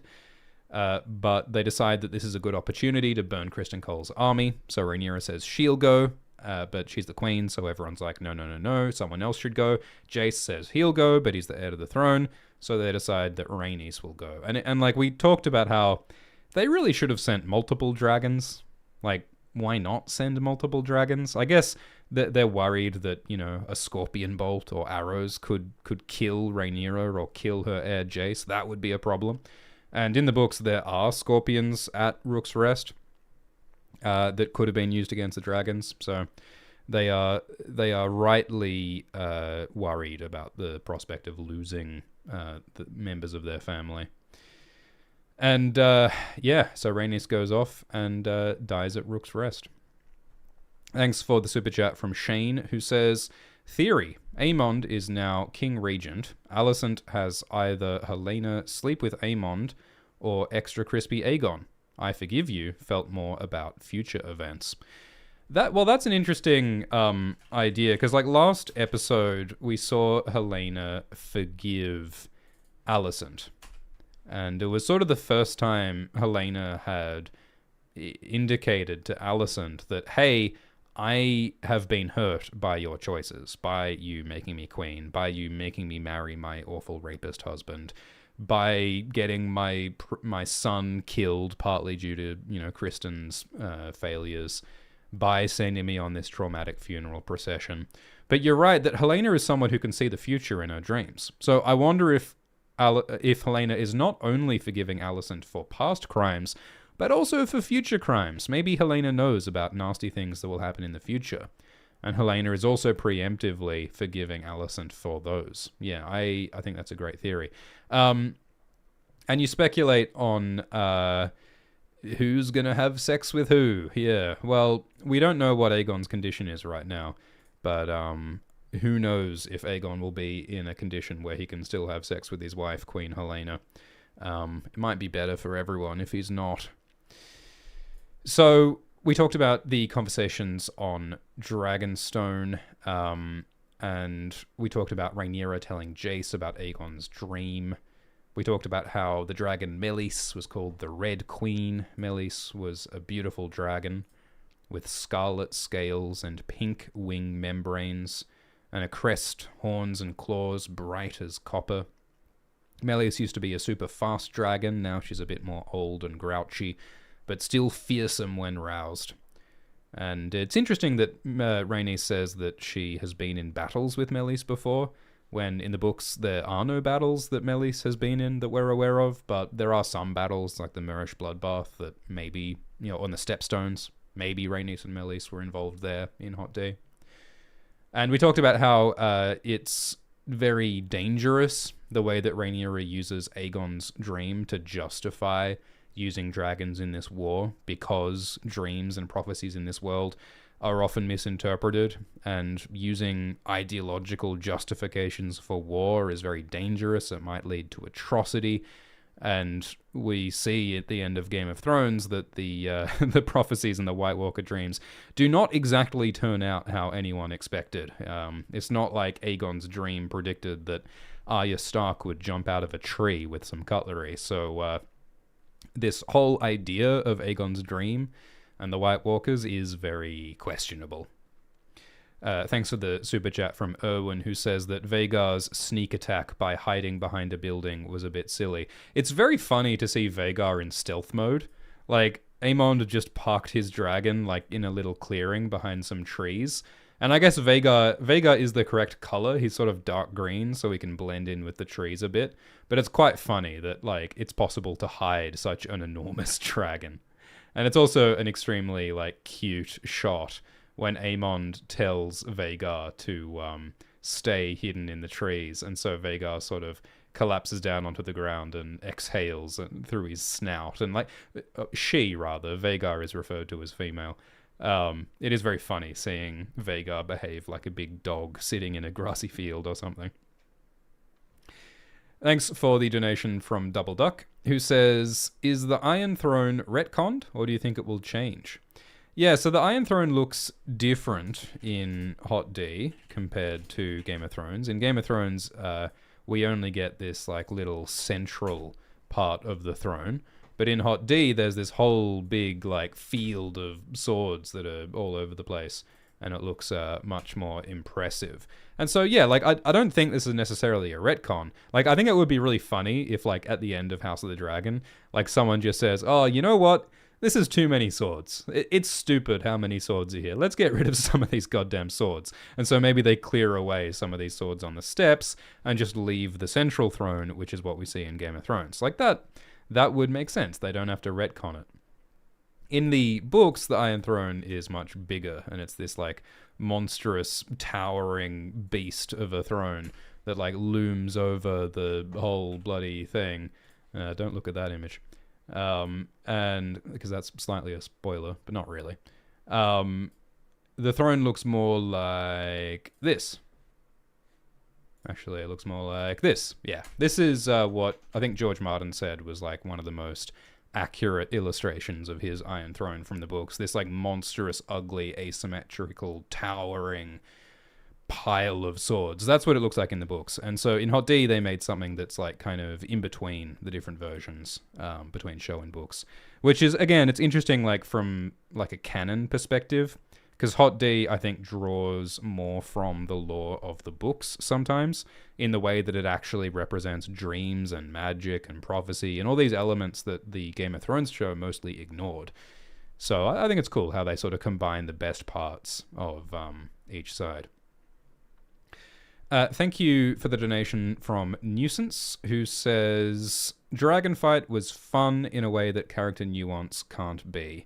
Loved the trap tactic, and the CGI held up. Best, we saw the potential and limits of experience in that Rhaenys dog-walked Aegon but couldn't overcome Vhagar. R.I.P. Rhaenys. Yeah, I mean, these first 4 episodes have mostly been quite slow. Like, mostly just, like, slow bubbling drama, political, negotiations and jostling around and making enemies. I think we are now entering a more violent era. Like, this well and truly is a war. This well and truly is the Dance of the Dragons now. Rhaenyra is choosing violence. Alicent has given up on peace. So yeah, I expect there'll be rather more action scenes as we go on. And I agree that I like how they are sort of leaning into there is a logic to dragon fights. Like there's some power scaling here. I mean, there's always a chance of upsets. There's always a chance of crazy things happening. But in general, bigger dragons have a better chance of killing smaller dragons. And we see how, fire can be dangerous to dragons. Like, dragons are fire resistant, but the biggest dragons have the hottest fire. And so even dragons can be burned and wounded by really big dragons. Although mostly it's like the claws and the teeth that do most of the damage in dragon fights. And we see how that can kill the riders as well. I mean, I thought it was so heartbreaking when Vhagar caught Meleys in her jaws, and we saw the life go out of Meleys, and Meleys was like looking at Rhaenys almost like accusingly, like why are we doing this? Like, why did you force me to go and get killed by Vhagar? I mean, look at those eyes. It's so sad. It's so heartbreaking seeing Rhaenys watch Meleys die. And then when Meleys dies, it's as though the fight just leaves Rhaenys. Like, look at her. Like, Rhaenys looks as though she's already dead. I mean, she hasn't been harmed physically. She isn't dead physically, but her spirit is gone. Her soul just leaves her body because her soul is connected to Meleys. There's this deep magical bond between dragon and rider, and when Rhaenys sees her dragon, the life go out of her dragon's eyes. It's as though the life goes out of Rhaenys too. It's heartbreaking. And she just accepts the void of death swallowing her up. It's so sad. It makes you wonder about Viserys and Balerion. Because remember that, like, King Viserys, he once rode the biggest dragon in the world, Balerion. And he hasn't really talked about that much. All he has said is that, dragons are dangerous. So I wonder if Viserys might have had bad experiences with Balerion. I wonder if Viserys was scared by the power of Balerion. There's this wonderful artwork of the death of Balerion, and I suppose that's Viserys there with dying Balerion. Balerion apparently died of old age, although some people theorize that Balerion might have been poisoned. Maybe the Maesters poisoned Balerion, because a Maester in the Game of Thrones books says that Maesters killed the dragons. That is one of the things that, could be going on in the background, is that supposedly the Maesters want the dragons dead, and apparently the Maesters are supposedly responsible for this war, the Dance of the Dragons. We did see a little bit of scheming happening between Grand Maester Melos and Otto Hightower last season. But mostly they're not showing us a lot of Maester shenanigans as yet.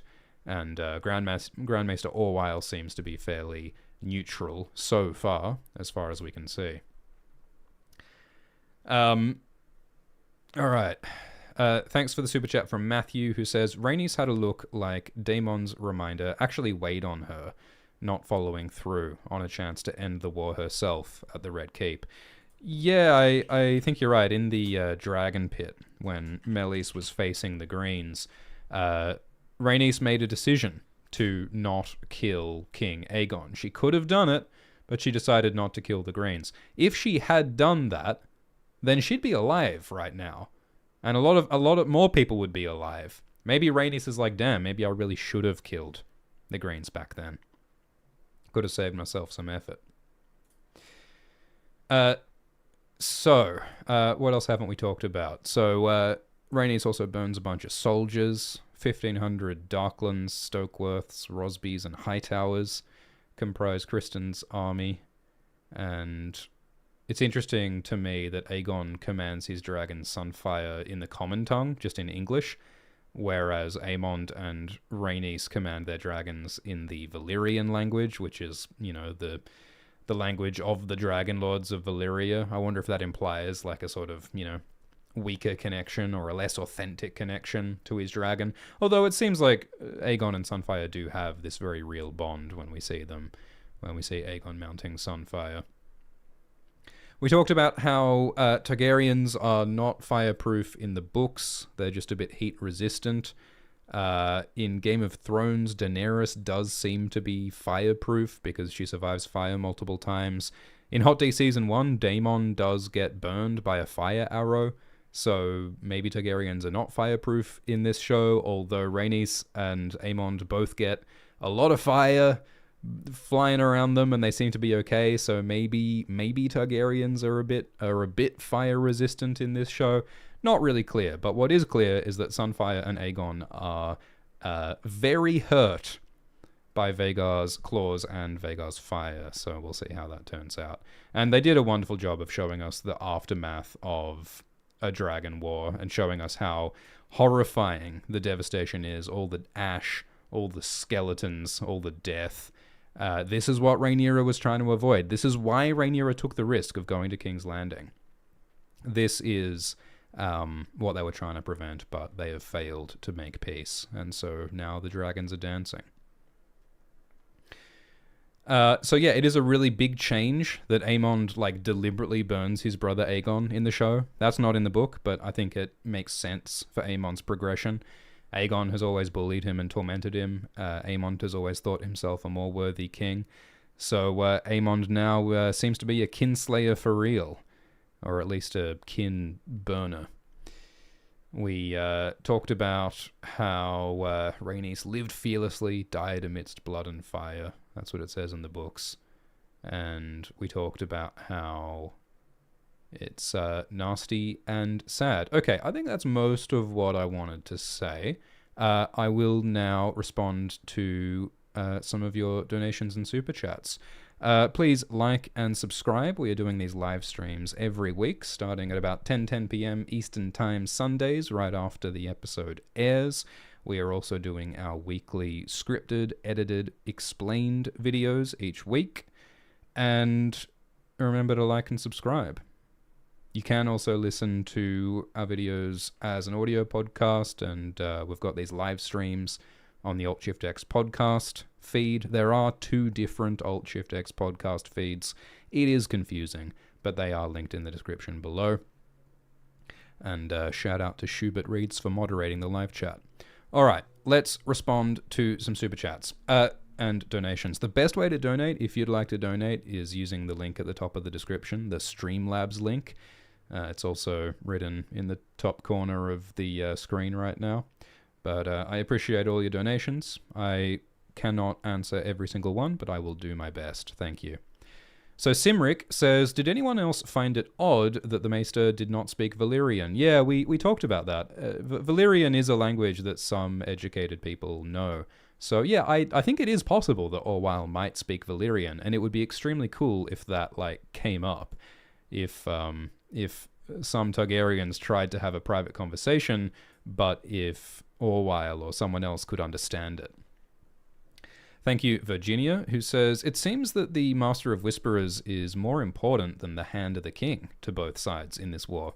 It is funny that Kristen was just made the Hand of the King, which is basically the leader of the government, when the king, usually delegates most of the work to the Hand of the King, and yet Kristen is not governing. He's just running off doing his war, which does leave the Greens in this pretty ambiguous and messy situation where it's not really clear who's in charge of the Green Council. I mean, what, Jasper Wilde Ironrod, Tyland Lannister, the Master of Coin?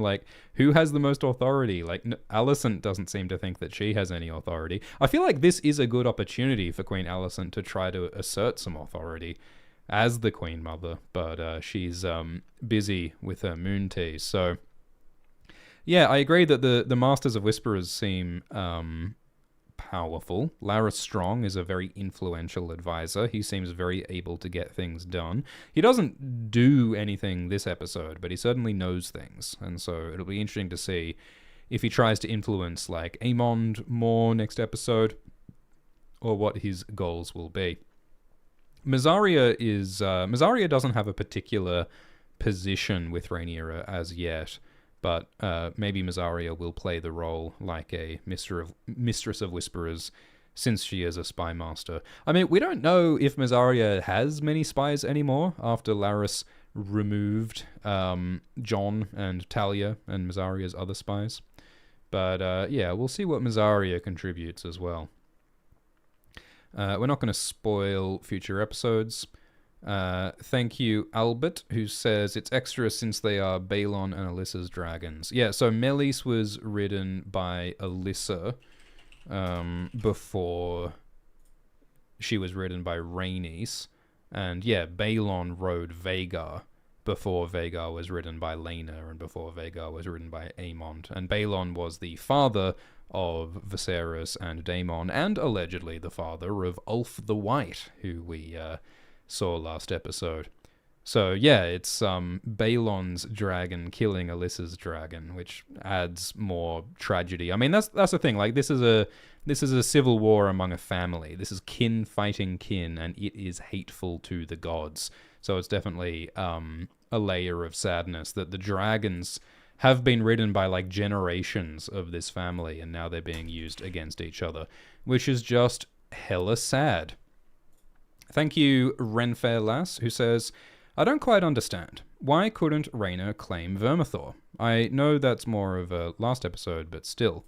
Yeah, so there are a bunch of unclaimed dragons, like Vermithor, Silverwing, Seasmoke, Cannibal, Grey Ghost, Sheepstealer, and it would be really useful to control some of these dragons for this war. But the problem is that dragons don't accept just anybody. You can't just walk up to a dragon and say, hey, I choose you, Pikachu. Like, it don't work like that. Dragons have opinions of their own, and dragons have personalities. It seems, like in the books it says that dragons who have had riders before tend to be most accepting of new riders. So, you know, Vermithor and Silverwing and Seasmoke, they have had riders before. Maybe they will be more amenable to accepting a new rider. Whereas the wild dragons, like Cannibal, Grey Ghost, and Sheepstealer, maybe they will be less amenable to having a rider. But there's also questions about, like, you know, what kind of blood do you need to be accepted as a dragon rider? Because the Targaryens will tell you that only a Targaryen can ride a dragon. Laenor Velaryon could ride a dragon because his mother was Rhaenys Targaryen.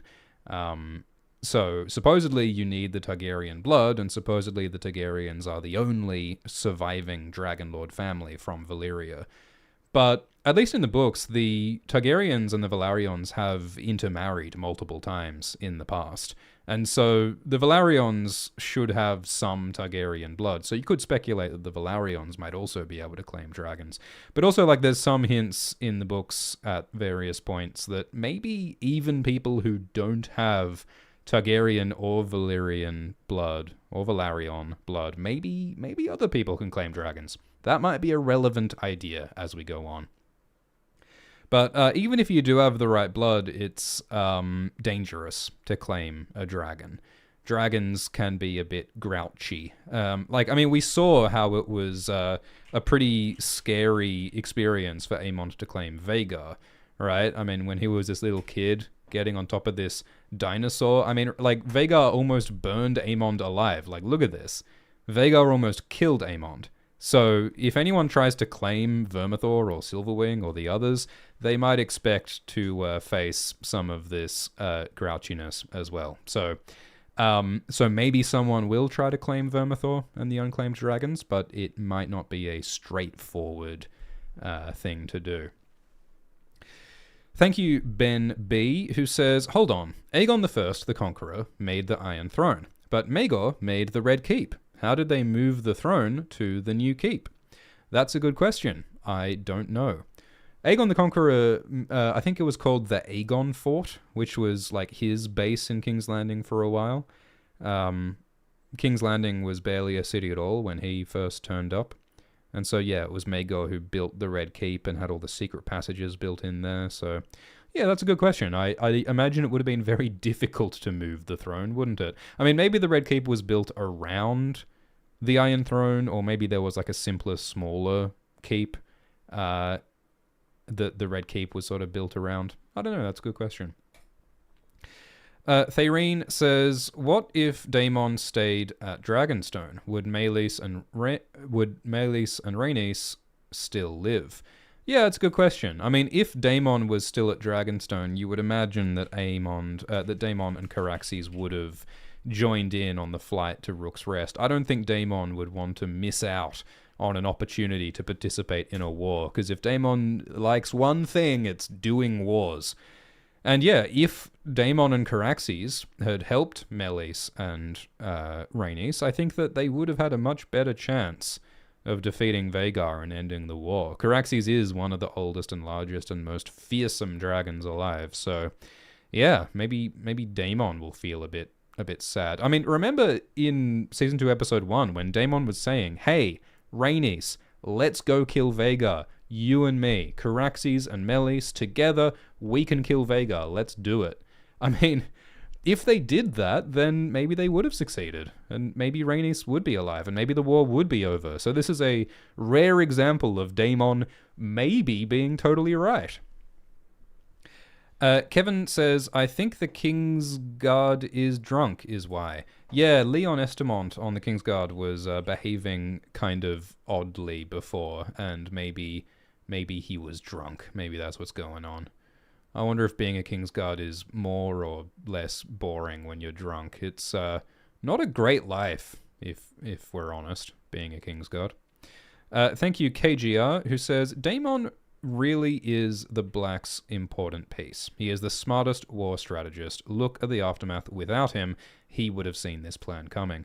Yeah, that's an interesting idea. I mean, it's true that Daemon has more military experience than anyone in the royal family, apart from maybe Corlys, because Daemon and Corlys did that war in the Stepstones. Like, for a generation, there have been not many wars, partly because of Jaehaerys's wise rule.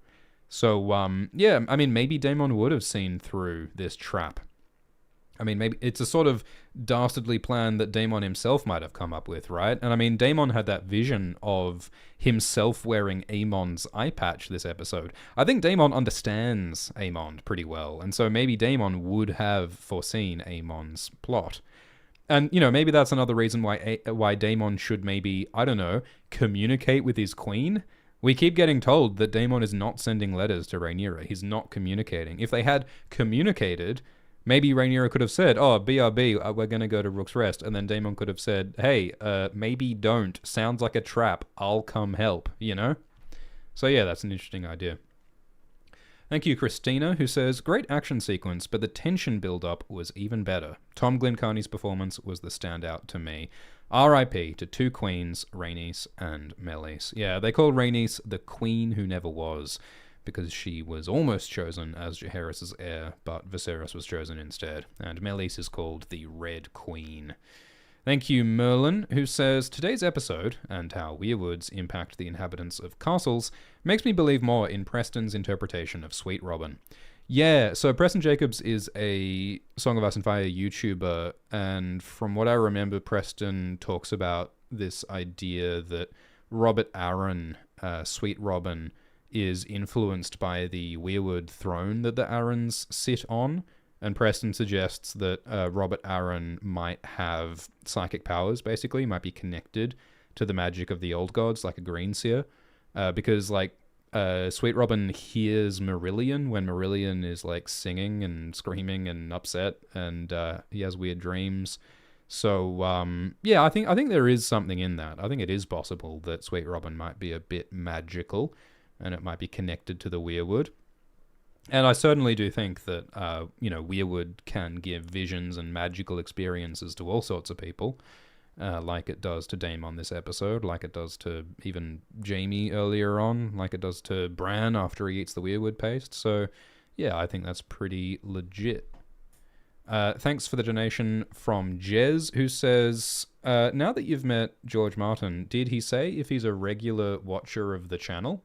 Also, please do a vid with Glimbus, like the 20-hour vid of Jon in the show with Tyrion or Dany. Much love." Yeah, I met George R. R. Martin, and he was lovely, and he bought burritos for myself and Glidus. George Martin is not a regular viewer of Alt Shift X, no, though he has seen some Alt Shift X videos. But yeah, George's preference was that we didn't talk or like report on our conversation in like great detail, because he was quite fed up with like clickbait YouTubers and podcasters making up clickbait headlines and turning rumors into headlines. So yeah, we haven't talked like about a lot of what we chatted about with George, but it was a nice chat, and I'm grateful for the burrito, George. Thank you, Lion de Cat. Oh yeah, and yes, there is a 22-hour video made by my dastardly half-grunkle Alt Schwift X and Glidus. They have together made a monster video about Jon Snow, because I made that real Jon Snow video talking about Jon Snow in the Game of Thrones books, so Alt Schwift X just had to one-up me rudely and make an even bigger video about Jon Snow in the Game of Thrones TV show. And you can watch that at nebula.tv/AltSwiftX. They've also been doing weekly videos about Hot D Season 2 and videos about Season 1, which is something like 56 hours of exclusive Dragon talk. Gods be good. Thank you for the super chat from Nuisance, who says, loved the scene between Aegon and Alicent, especially how Aegon sat behind, not on, the head seat of the table. It's such a visual yet subtle forfeit of authority, like he can't live up to the position. That plus Alicent's disregard is perfect setup. Yeah, I think that's a great point, Nuisance. When Aegon and... well, yeah, and it happens here as well. Like, Aegon stands behind the chair, as though he's not willing to, like, take the throne, as though he's unable to, like, take his place as leader. He's doing all this space work, being around the seat, around the throne, but not on it, because he knows that he's unworthy. The actor Tom Glencarney said that Aegon feels like he's a fraud, and it's eating away at him. So, yeah, I mean, I've talked before, I love the blocking in this show. They do lots of creative uses of space and like their physical bodies in this show, which is much more interesting than just a boring shot reverse shot style that we sometimes got in Game of Thrones. Thank you, Schvlik, who says, biggest dragon teleported behind the cliff. Yeah, it's very funny that Vhagar keeps sneak attacking people when Vhagar is like the size of a double-decker bus. The size of several double-decker buses, in fact. I don't know how they keep losing him. It's quite funny. Thanks for the super chat from Lion, who says, is the horse at the end a time-traveling Tyrek Lannister leading the character to where they need to be? Probably. I'm not sure which horse you're referring to. That's a dragon, Lion. That's not a horse. Yet Rhaenys is a dragon at this point, and Aemond is a dragon, so I hope that answers your question. Thank you, Pen, who says, plot armor by Cole not dying, ? I mean, Kristen got knocked off his horse, and it sucked, and he landed on his head, and he had a bad time. Like, I don't think that's plot armor. I think it's good that they showed that, you know, in battles, people get knocked around. Some people die, some people survive, some people get wounded. I think the messiness of it is realistic, quote unquote. Realistic for the Dragon show, but most importantly, it shows the horror and the cost of violence, which is what it's all about. Thank you, Kevin, who says, we have never seen Daemon so terrified before this mid-episode. Yeah, Daemon does not seem afraid of battle. Daemon does not seem afraid of angry family members, but Daemon does seem afraid of introspection. Daemon's greatest fear is his own feelings, and so being forced to confront them is a wonderful way of pulling back the layers on this dysfunctional prince. Thanks for the super chat from Penn and from Eldervolt, who says, we can't send Rhaenyra to Rook's Rest because she's the queen. We can't send Jace because he's the heir. The next choice would be Rhaenys or Baelor. I think that is why Rhaenys offers herself and why she doesn't flee. She doesn't want her granddaughter to have to face a monster. Yeah, I think that's a cool interpretation. Because if they're going to send a dragon rider, one of the options is Baela, and Rhaenys clearly cares a lot about her granddaughters Baela and Rhaena. So maybe Rhaenys sends herself because she doesn't want Baela to be sent. I mean, I feel like they wouldn't send Baela because Moondancer is a very small dragon. Moondancer is probably like the smallest and youngest dragon that currently has a rider. I feel like it would be pretty silly to send Moondancer to destroy an army because I think Moondancer would be the most vulnerable to arrows and scorpion bolts and stuff. Like, I mean, there's never been a dragon that's been killed by, like, regular arrows, but they can certainly be hurt, especially when the dragon is younger and smaller. And for all they know, Kristen does have scorpions at Rook's Rest, which he does have in the book. So, I don't know. I feel like they wouldn't have sent Moondancer. And I do feel like the logical thing would have been to send, like, Meleys and Syrax with Rhaenyra and Vermax with Jace and maybe Moondancer with Baela. Like, if they all stick together... If all the dragons stick together, then nothing can stop them. Like, even Vhagar. Like, look, they're gonna have to kill Vhagar at some point. So if they're gonna face Vhagar, why not have everyone together, you know? But I guess they wanted to keep Queen Rhaenyra and heir Jace safe. Thank you, Owen. Thank you, Berbert, who says, maybe Rhaenys was aiming to just target Aemond and kill him even if she couldn't kill Vhagar. Yeah, I think that's an excellent point as well, actually, yeah, because it's really not very believable. Well, it is a bit, but it's pretty ambitious for Rhaenys to think that she was going to kill Vhagar. But you're right. I mean, if there was some way that Rhaenys could kill Aemond, that is almost as good, right? Because in theory, if you kill Aemond, Vhagar no longer has a rider, maybe Vhagar no longer is controlled by the Greens. Maybe Vhagar just goes back to sleep on the beach like she used to. Maybe she goes back to retirement on Florida. And so maybe if she could just burn Aemond, which again, presumably Targaryens can be killed with fire, presumably, that might be just as good, and killing Aemond is probably a lot easier than killing Vhagar. It occurs to me that, like, it'd probably help if these Targaryens had, like, protection from fire while they were riding dragons. Like, what if they had, like, a bubble of steel or a bunch of asbestos, you know, some kind of fire-dampening material over them to keep them safe while they were in dragon combat? That might help. I mean, I suppose Aegon's Valyrian steel armor would probably help, I would imagine, but we will see what Aegon's condition is later on. Thanks for the super chat from Comically, who says, why is Paul Atreides on the Black Council? Are you saying that Jace looks like Timothée Chalamet? I suppose he does a bit. They've got, yeah, that's a bit Timothy Shimmerly, I suppose, yeah. Thank you, Bickertonbin, who says, curious about the temperature of dragon blood. Ow. Yeah, I thought it was a funny bit in Rook's Rest when the dragons were fighting and a giant gout of dragon blood, like, splattered in the eyes of a bunch of soldiers on the ground. Like, look at this guy.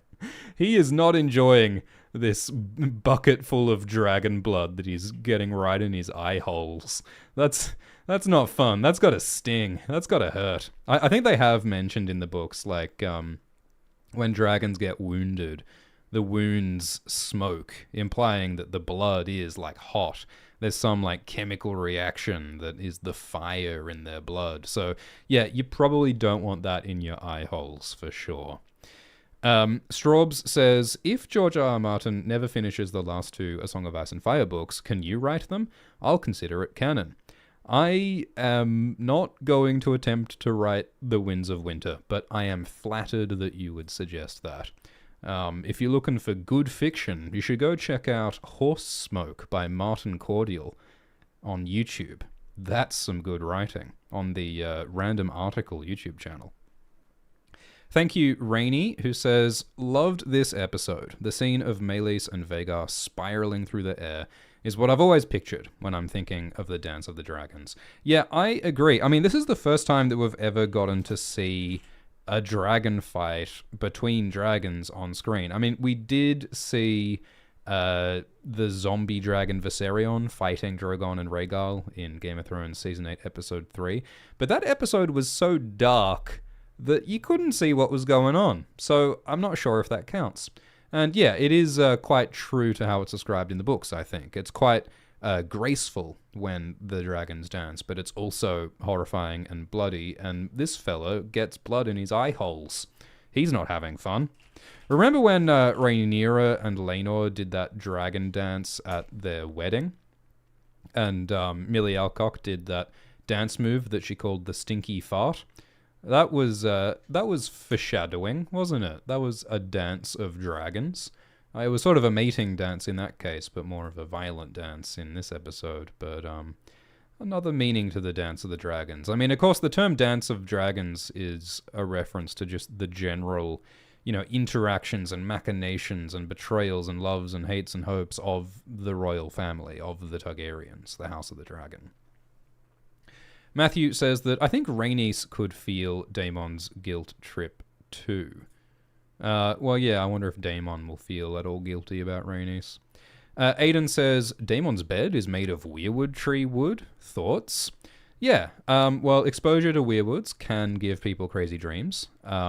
And consuming weirwood gives Bran crazy dreams. And weirwoods contain the spirits of the dead. That's what the old gods seem to be, is a sort of a hive mind of the dead who are stored within the weirwoods, which are like these dead trees with bone-white bark and blood-red leaves, and the more you think about it, the more evil and spooky the weirwoods seem to be. So do the Children of the Forest. So does Bloodraven. So it's all very spooky and mysterious, and you can speculate that maybe the old gods might be manipulating humans through visions, and might not have humanity's best interests at heart. Because after all, humans are these invading, colonizing species that came from the east to Westeros and displaced the Children of the Forest and displaced the giants, and the Children of the Forest are not pleased about that. Maybe in Book 5 they seem pretty chill. The Children of the Forest tell Bran that, oh yeah, we're going extinct. That's just how it is. But there's all this stuff in the books about dreams being used to manipulate people, and it's just generally very Halloween-y, with their cave full of bones and their one-eyed corpse, undead prisoner, Bloodraven. It's dark stuff. So I don't know if we'll get much more of that kind of lore in Hot D, because I think the purpose of this spooky Yuki magic stuff is to interrogate Daemon's character and to make him think about his guilt for his past crimes, and I think they're doing that really well. But we will see more of Alice, so I'm fascinated to see what Alice gets up to. I wonder if Alice has any deeper motives here apart from simply messing with Daemon's head. I wonder if Alice might have some connection to Larys Strong, who is allegedly her half-brother. Thank you, Henning, who says, Rhaenys' thing has always been that dragon wars are bad, so I think it's perfectly in line for her to throw everything at trying to take out the biggest nuclear weapon in the world, even if the chances are slim and she has to sacrifice herself and Meleys. Yeah, I agree. I think that's I think that's the most reasonable interpretation of why Rhaenys attacks Vhagar, knowing that Vhagar will probably kill her. And I think you guys are also correct that she wants to protect her granddaughter Baela, and she knows that as long as Vhagar is alive, there's a chance that Vhagar will eat Baela and the rest of her family. So I agree. I think that's part of what's going on here. Thank you, A Cup of Kate, who says, remember kids, don't drink and drive your dragon, get a cab. Well said. Thank you, Bittersteel, who says, outside of a few minor quibbles, quality episode. I really enjoyed the horror of the Rook's Rest battle, showing the soldiers' fear and the power of the dragons, etc. Yeah. I think it's great that after all of this time and after all of this talk about, ooh, let's not do a war, war's pretty scary, we get to finally see it. And I feel like after we see the horror and the destruction and the ash and the blood, we're like, oh, that's why we were doing all this talking for a season and a half, because people really just don't want that to happen. But now it's happening anyway. I think that makes sense. I mean, in the development of this TV show, there were a lot of conversations between showrunner Ryan Condal and author George R. R. Martin about at what point in the timeline should this show start. Because the book Fire and Blood starts with Aegon the Conqueror. It starts 300 years before Game of Thrones, and it covers the history up until like something like 140 AC or something. Like it covers like 140 years of Targaryen history. And so this show, House of the Dragon, it could have started at like any point in the timeline, because one thing leads to another. They could have explored Jaehaerys' reign and how Jaehaerys' reign led into the Dance of the Dragons. They could have showed us Maegor and Aenys and all of their struggles. But they chose to just give us like a brief prologue of the Harrenhal Council and then lead that into Viserys' reign and exploring the Greens and the Blacks forming in Viserys' reign. And now we've done all these time skips, and now we're in the present of the Dance of the Dragons. They could have chosen to start this story at the Dance of the Dragons. They could have started this show at like season 2, episode 2, you know? But they chose to show us the build-up. They chose to show us the relationships. They chose to show us the children being born, being raised, being traumatized by their parents. And I think that perfectly serves the themes of the story. And so it was a really difficult adaptational choice to turn this 500 pages of dry, confusing history where everyone has the same name into this rich, complex, layered drama. And it's not an easy one to understand. It's not... look at what's on screen right now. There's some pretty complicated interrelationships on this show. But I think that it really serves the meaning of the story by exploring intergenerational conflict, by exploring trauma, by exploring ideology, by exploring gender, by exploring power. And after all the groundwork that they've done, the cool CGI dragon fights have a lot more meaning than they would if we hadn't seen the build-up. Thank you for the donation from Perplexed Pegasus, who says, best episode of the series, in my opinion. I just wonder what will happen to Sunfire. P.S. I think the scene of Aemond in the forest was my favourite. He's been my favourite character thus far. Yeah, I wonder what will happen to the beautiful golden dragon Sunfire, who is now lying in a broken mess in a fiery crater. I thought it was quite funny how apparently in Hot D, when dragons hit the ground, they explode. Like, what is this, the Hindenburg? Like, they just pop like a water balloon? They just combust? My god. I don't think the books say that dragons explode when they hit the ground, but it is, it kind of thematically works. Like, they are these inherently dangerous, unstable beasts. And so it makes sense that they leave destruction in their wake. But that's dangerous stuff. I mean, if there's any dragon fights at King's Landing, it's like a bunch of bombs going off. It's a good thing that Mad King Aerys's wildfire has not been made yet at this point in the timeline. Thank you, Owen. Thank you, Rational Orc, who says, I don't like the way they're handling Alicent. Her motivations to fight this war never needed a deathbed misunderstanding. It's been true from the beginning that Rhaenyra views her children as a threat. Yeah, so the books do not say that Alicent misinterpreted Viserys' dying words. In fact, the books don't say that Viserys had any dying words at all. As far as we know in the books, Alicent always was convinced that yes, she would put her son Aegon on the throne. And part of the reason for that is because Rhaenyra has bastards and Rhaenyra breaks rules, and Rhaenyra's son Luke cut out the eye of her son Aemond. So yeah, and I mean, you can imagine that character working on screen as well. You can imagine a version of Alicent who never heard any deathbed words from Viserys, but nonetheless decided that she was politically ambitious, she was angry at Rhaenyra for all Rhaenyra had done to her, and so she decided to crown Aegon. I can imagine that character working. And I agree that, like, it is borderline goofy, the way that, like, misunderstandings have played such a big role, not only with Viserys' final words, but also with, like, Aemond accidentally killing Luke, whereas in the book it seems as though Aemond deliberately killed Luke. But I think that they're trying to give these characters more of an arc and more character growth. I think it's entirely possible that these characters will become more violent and angry and set on war later on. And I think that could be more meaningful with them having started out being more peaceful and wanting to avert war. But, there's different ways that it could have worked. It's interesting because both Rhaenyra and Alicent, they play less and less of a role later on in the story. The men take over the war councils, and Alicent and Rhaenyra are mentioned less. The showrunners have said that they're going to continue to very much focus on Alicent and Rhaenyra, but they'll have to make up more that isn't in the book to do that.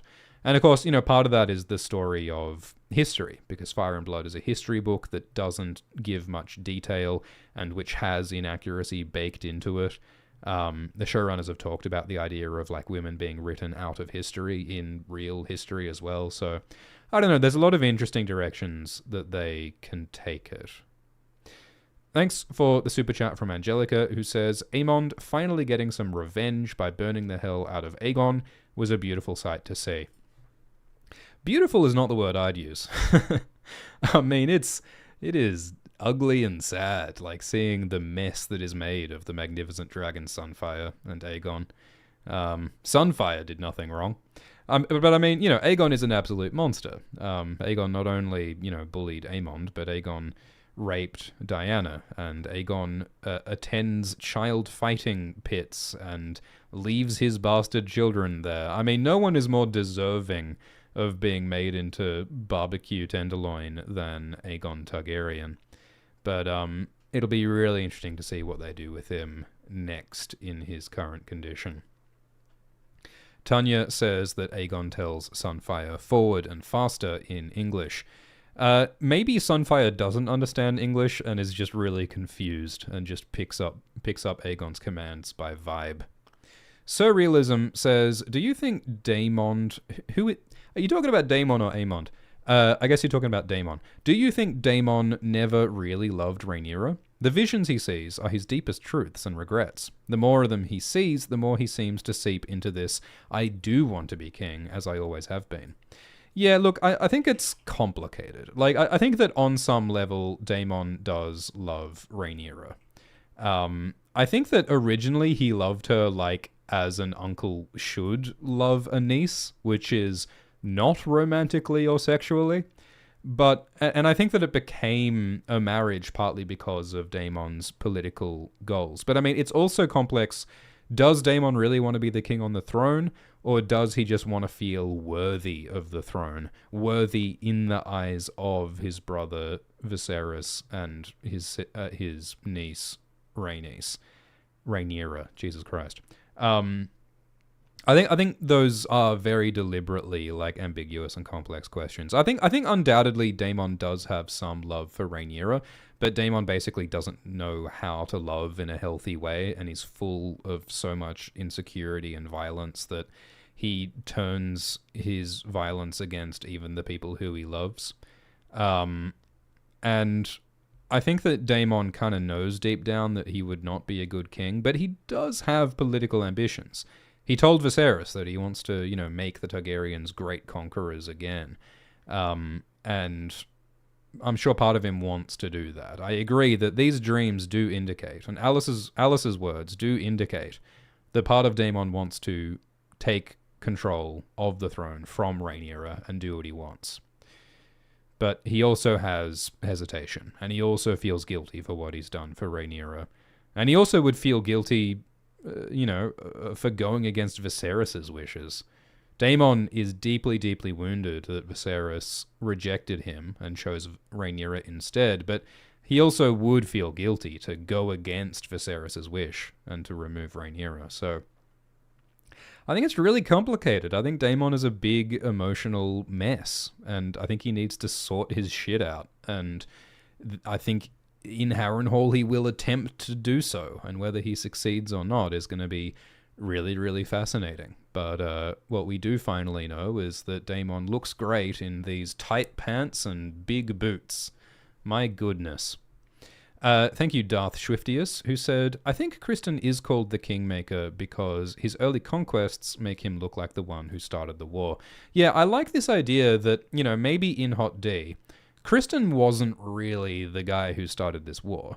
This war was started more by Otto, getting Alicent to marry Viserys, framing Aegon as the heir, crowning Aegon, and plotting to crown Aegon with the Green Council. But history in the Game of Thrones books remembers Kristen as being more responsible. I mean, at least in the books, Kristen convinces Aegon to be crowned in Fire and Blood. Like, I think it's or is it Aemond? Someone finds Aegon in, like, the child fighting pits and convinces him to be crowned as king. I think Kristen plays, like, a large role in that in the book. But yeah, maybe it's a historical thing. I mean, certainly the people in Westeros right now who are seeing Kristen march around claiming castles for Aegon, it sure makes him seem like a kingmaker, doesn't it? So maybe that's why they're calling him that. Sort of reminiscent of Jaime Lannister's title, King Slayer. I mean that's part of the point as well, is that, like, history always remembers a simplified version of history. Like, people these kings are labeled one thing. Aegon was the conqueror, Jaehaerys was the conciliator, Maegor was cruel, Aerys was mad. But you can't sum people up in one word. I mean, that's really one of the deep messages of Ice and Fire, is that people are more than one thing.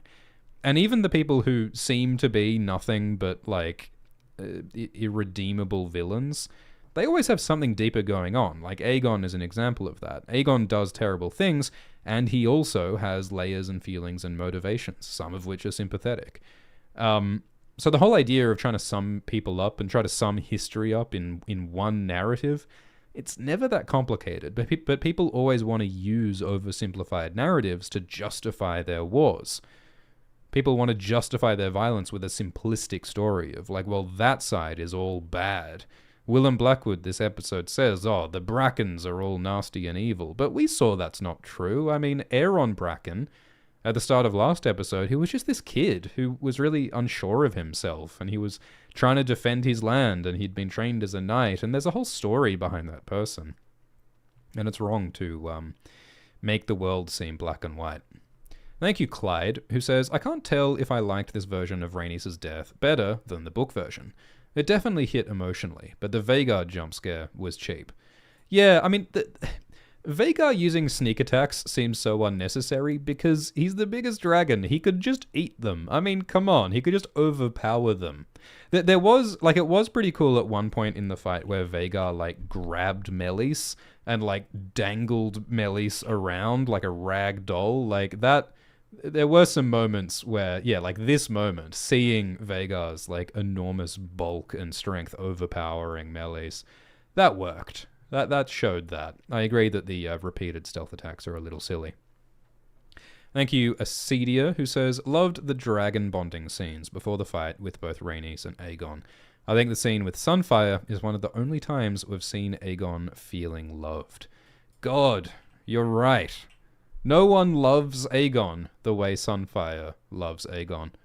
Wouldn't it have been better if Aegon, like, got on Sunfire this episode, but instead of, like, flying to Rook's Rest, just flew to, like, the Summer Isles, Just flew to Narth?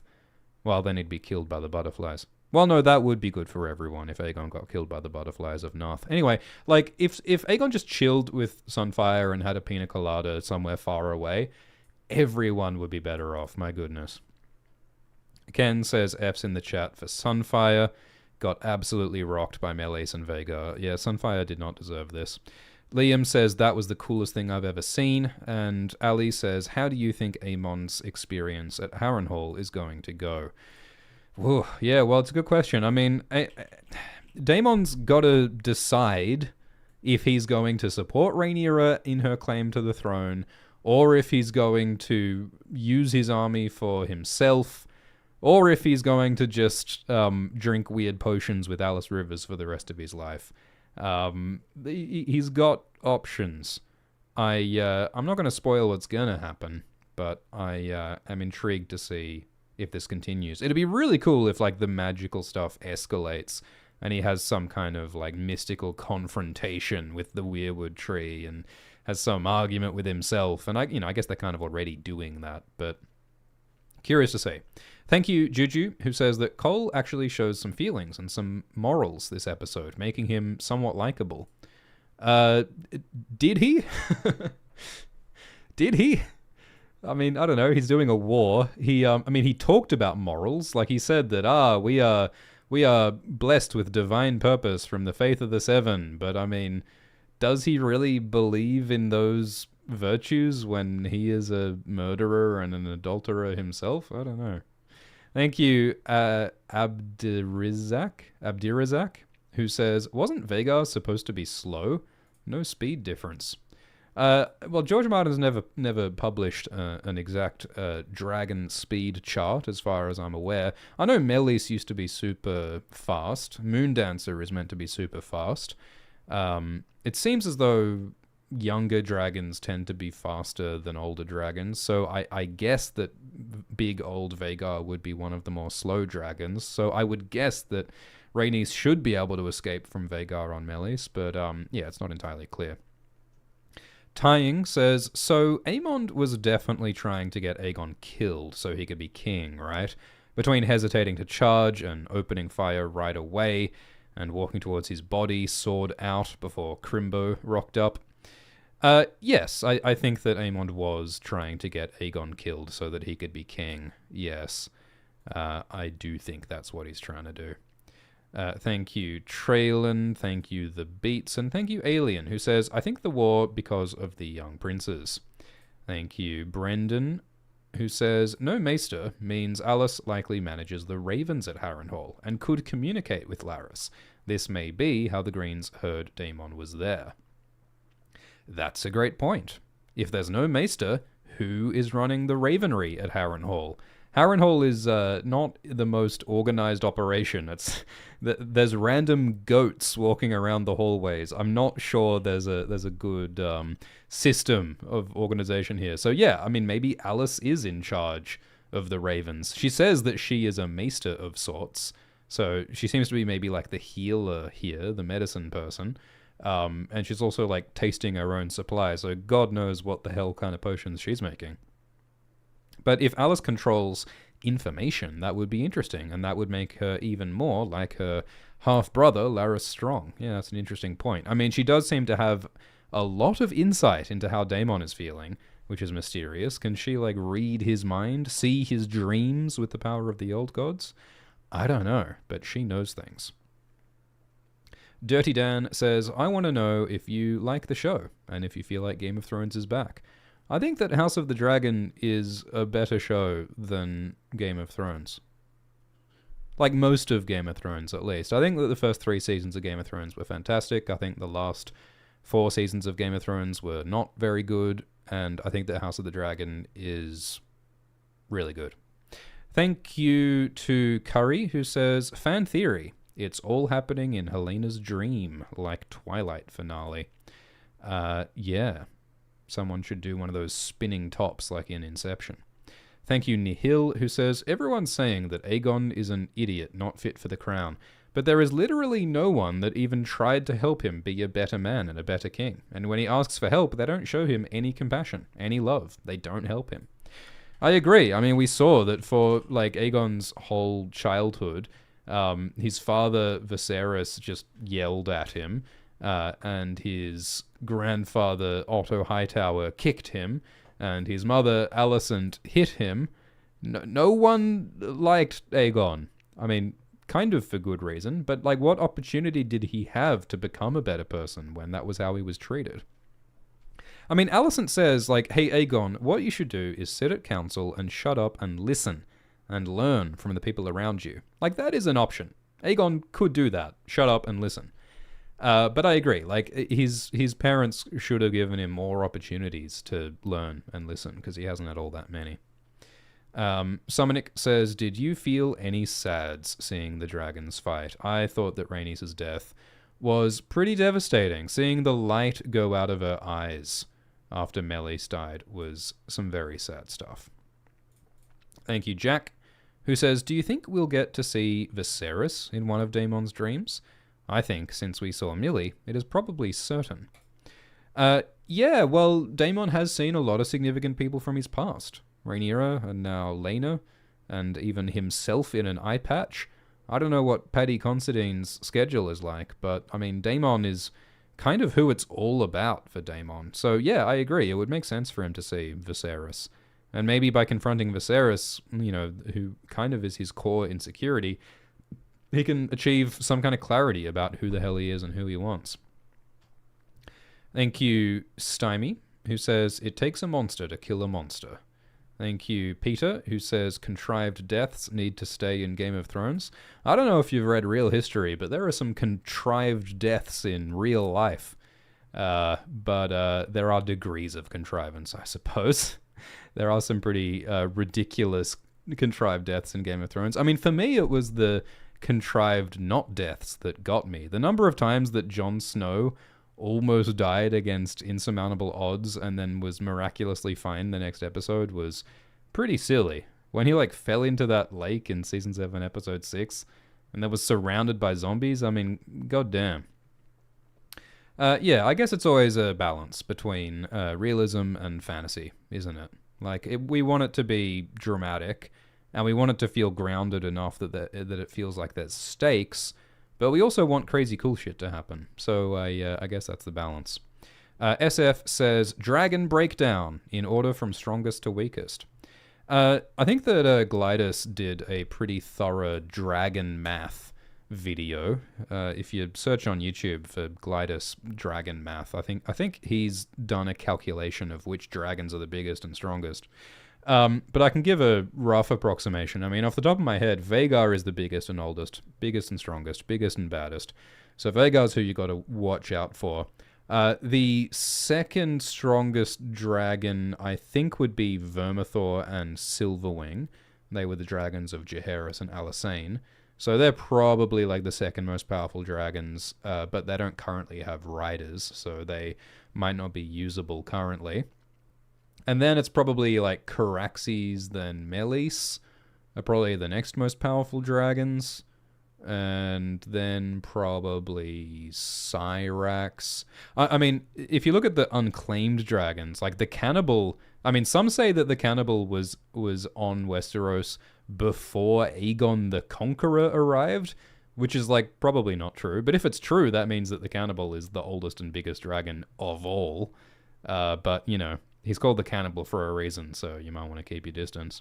And then Dreamfire and Sunfire are sort of mid-size, and then the smaller ones would be like Tessarion and Vermax and Moondancer. And then like Tyraxes is apparently too young to even fly at this point in the show. Also, Aegon the Younger's dragon, Stormcloud, is too young to fly currently. And in the books, the little kids, Jaehaerys and Jaehaera, had hatchling dragons called Morgul and Shrykos, I believe. Morgul being a reference to Minas Morgul from Lord of the Rings, I guess. So, yeah. And then there's a bunch of dragon eggs around, and I think that's what we know of dragon sizes. So the Greens still have the biggest, baddest dragon, but Caraxes and Meleys and Vermithor and Silverwing are very powerful as well, and could give Vhagar a run for her money. Thank you, Peter, who says, why do people have to die by Vhagar in the dumbest ways? You look for obvious and clear lines of sight when flying near Vhagar. This is supposed to be a serious show. This is supposed to be a serious show where the dragon fights operate by established military doctrine and logic. Yeah, look, I do think it's a bit silly how this hill-sized dragon keeps doing sneak attacks. I agree that's a little silly. I mean, like, the way that the book writes it is that Rhaenys sees Vhagar and knows that the odds are against her, and she bravely faces Vhagar anyway. Whereas in the show here, when she gets, like, sneak attacked by Vhagar, it seems like it's not as much of a conscious choice, and you could argue that that takes some of the drama out of it. But, I mean, you know, she does sort of deliberately face Vhagar before that happens, so Yeah, I don't know. It's sort of odd the way that they've had that sequence of events in there, but I think that it basically works. Thank you, Under the Oak Tree, who says, 7 hells, burned and crash, just like that old gal after watching that ep. How dare they make me feel things for Sunfire, but they get cut. R.I.P. Red Queen. Alright, with that, we are going to wrap up this live stream. I'm sorry I haven't been able to answer all of your questions, but I've done my very best. Please like and subscribe. We are doing this every week. We are also making weekly videos, scripted, edited, explained videos. If there's any topics or questions you want me to cover in that video, please comment them below.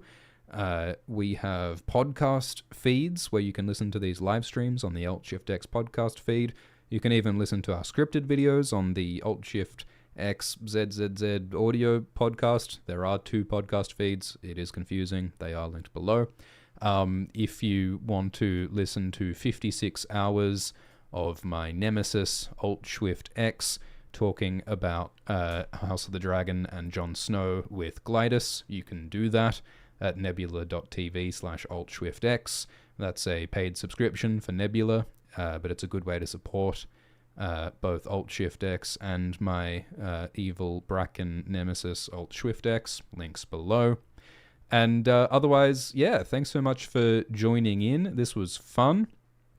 We will once again attempt to keep the edited, scripted, explained video a little bit more concise this week, because I would like to release the scripted, explained video a little bit sooner. Releasing it on the Sunday of the episode is not super ideal in my opinion, but the main thing is that it's a good video, and that's what we try to do every week.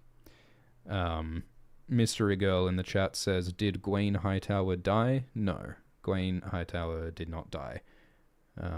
He's not an idiot, he's rational. Owen Robinson says, sniff again. You do you, Owen. All right. Thank you, Schubert Reads, for moderating. You can check out Schubert's YouTube channel if you would like. Thank you to the patrons who support Alt-Shift-X. And keep it real and eat vegetables. Thank you.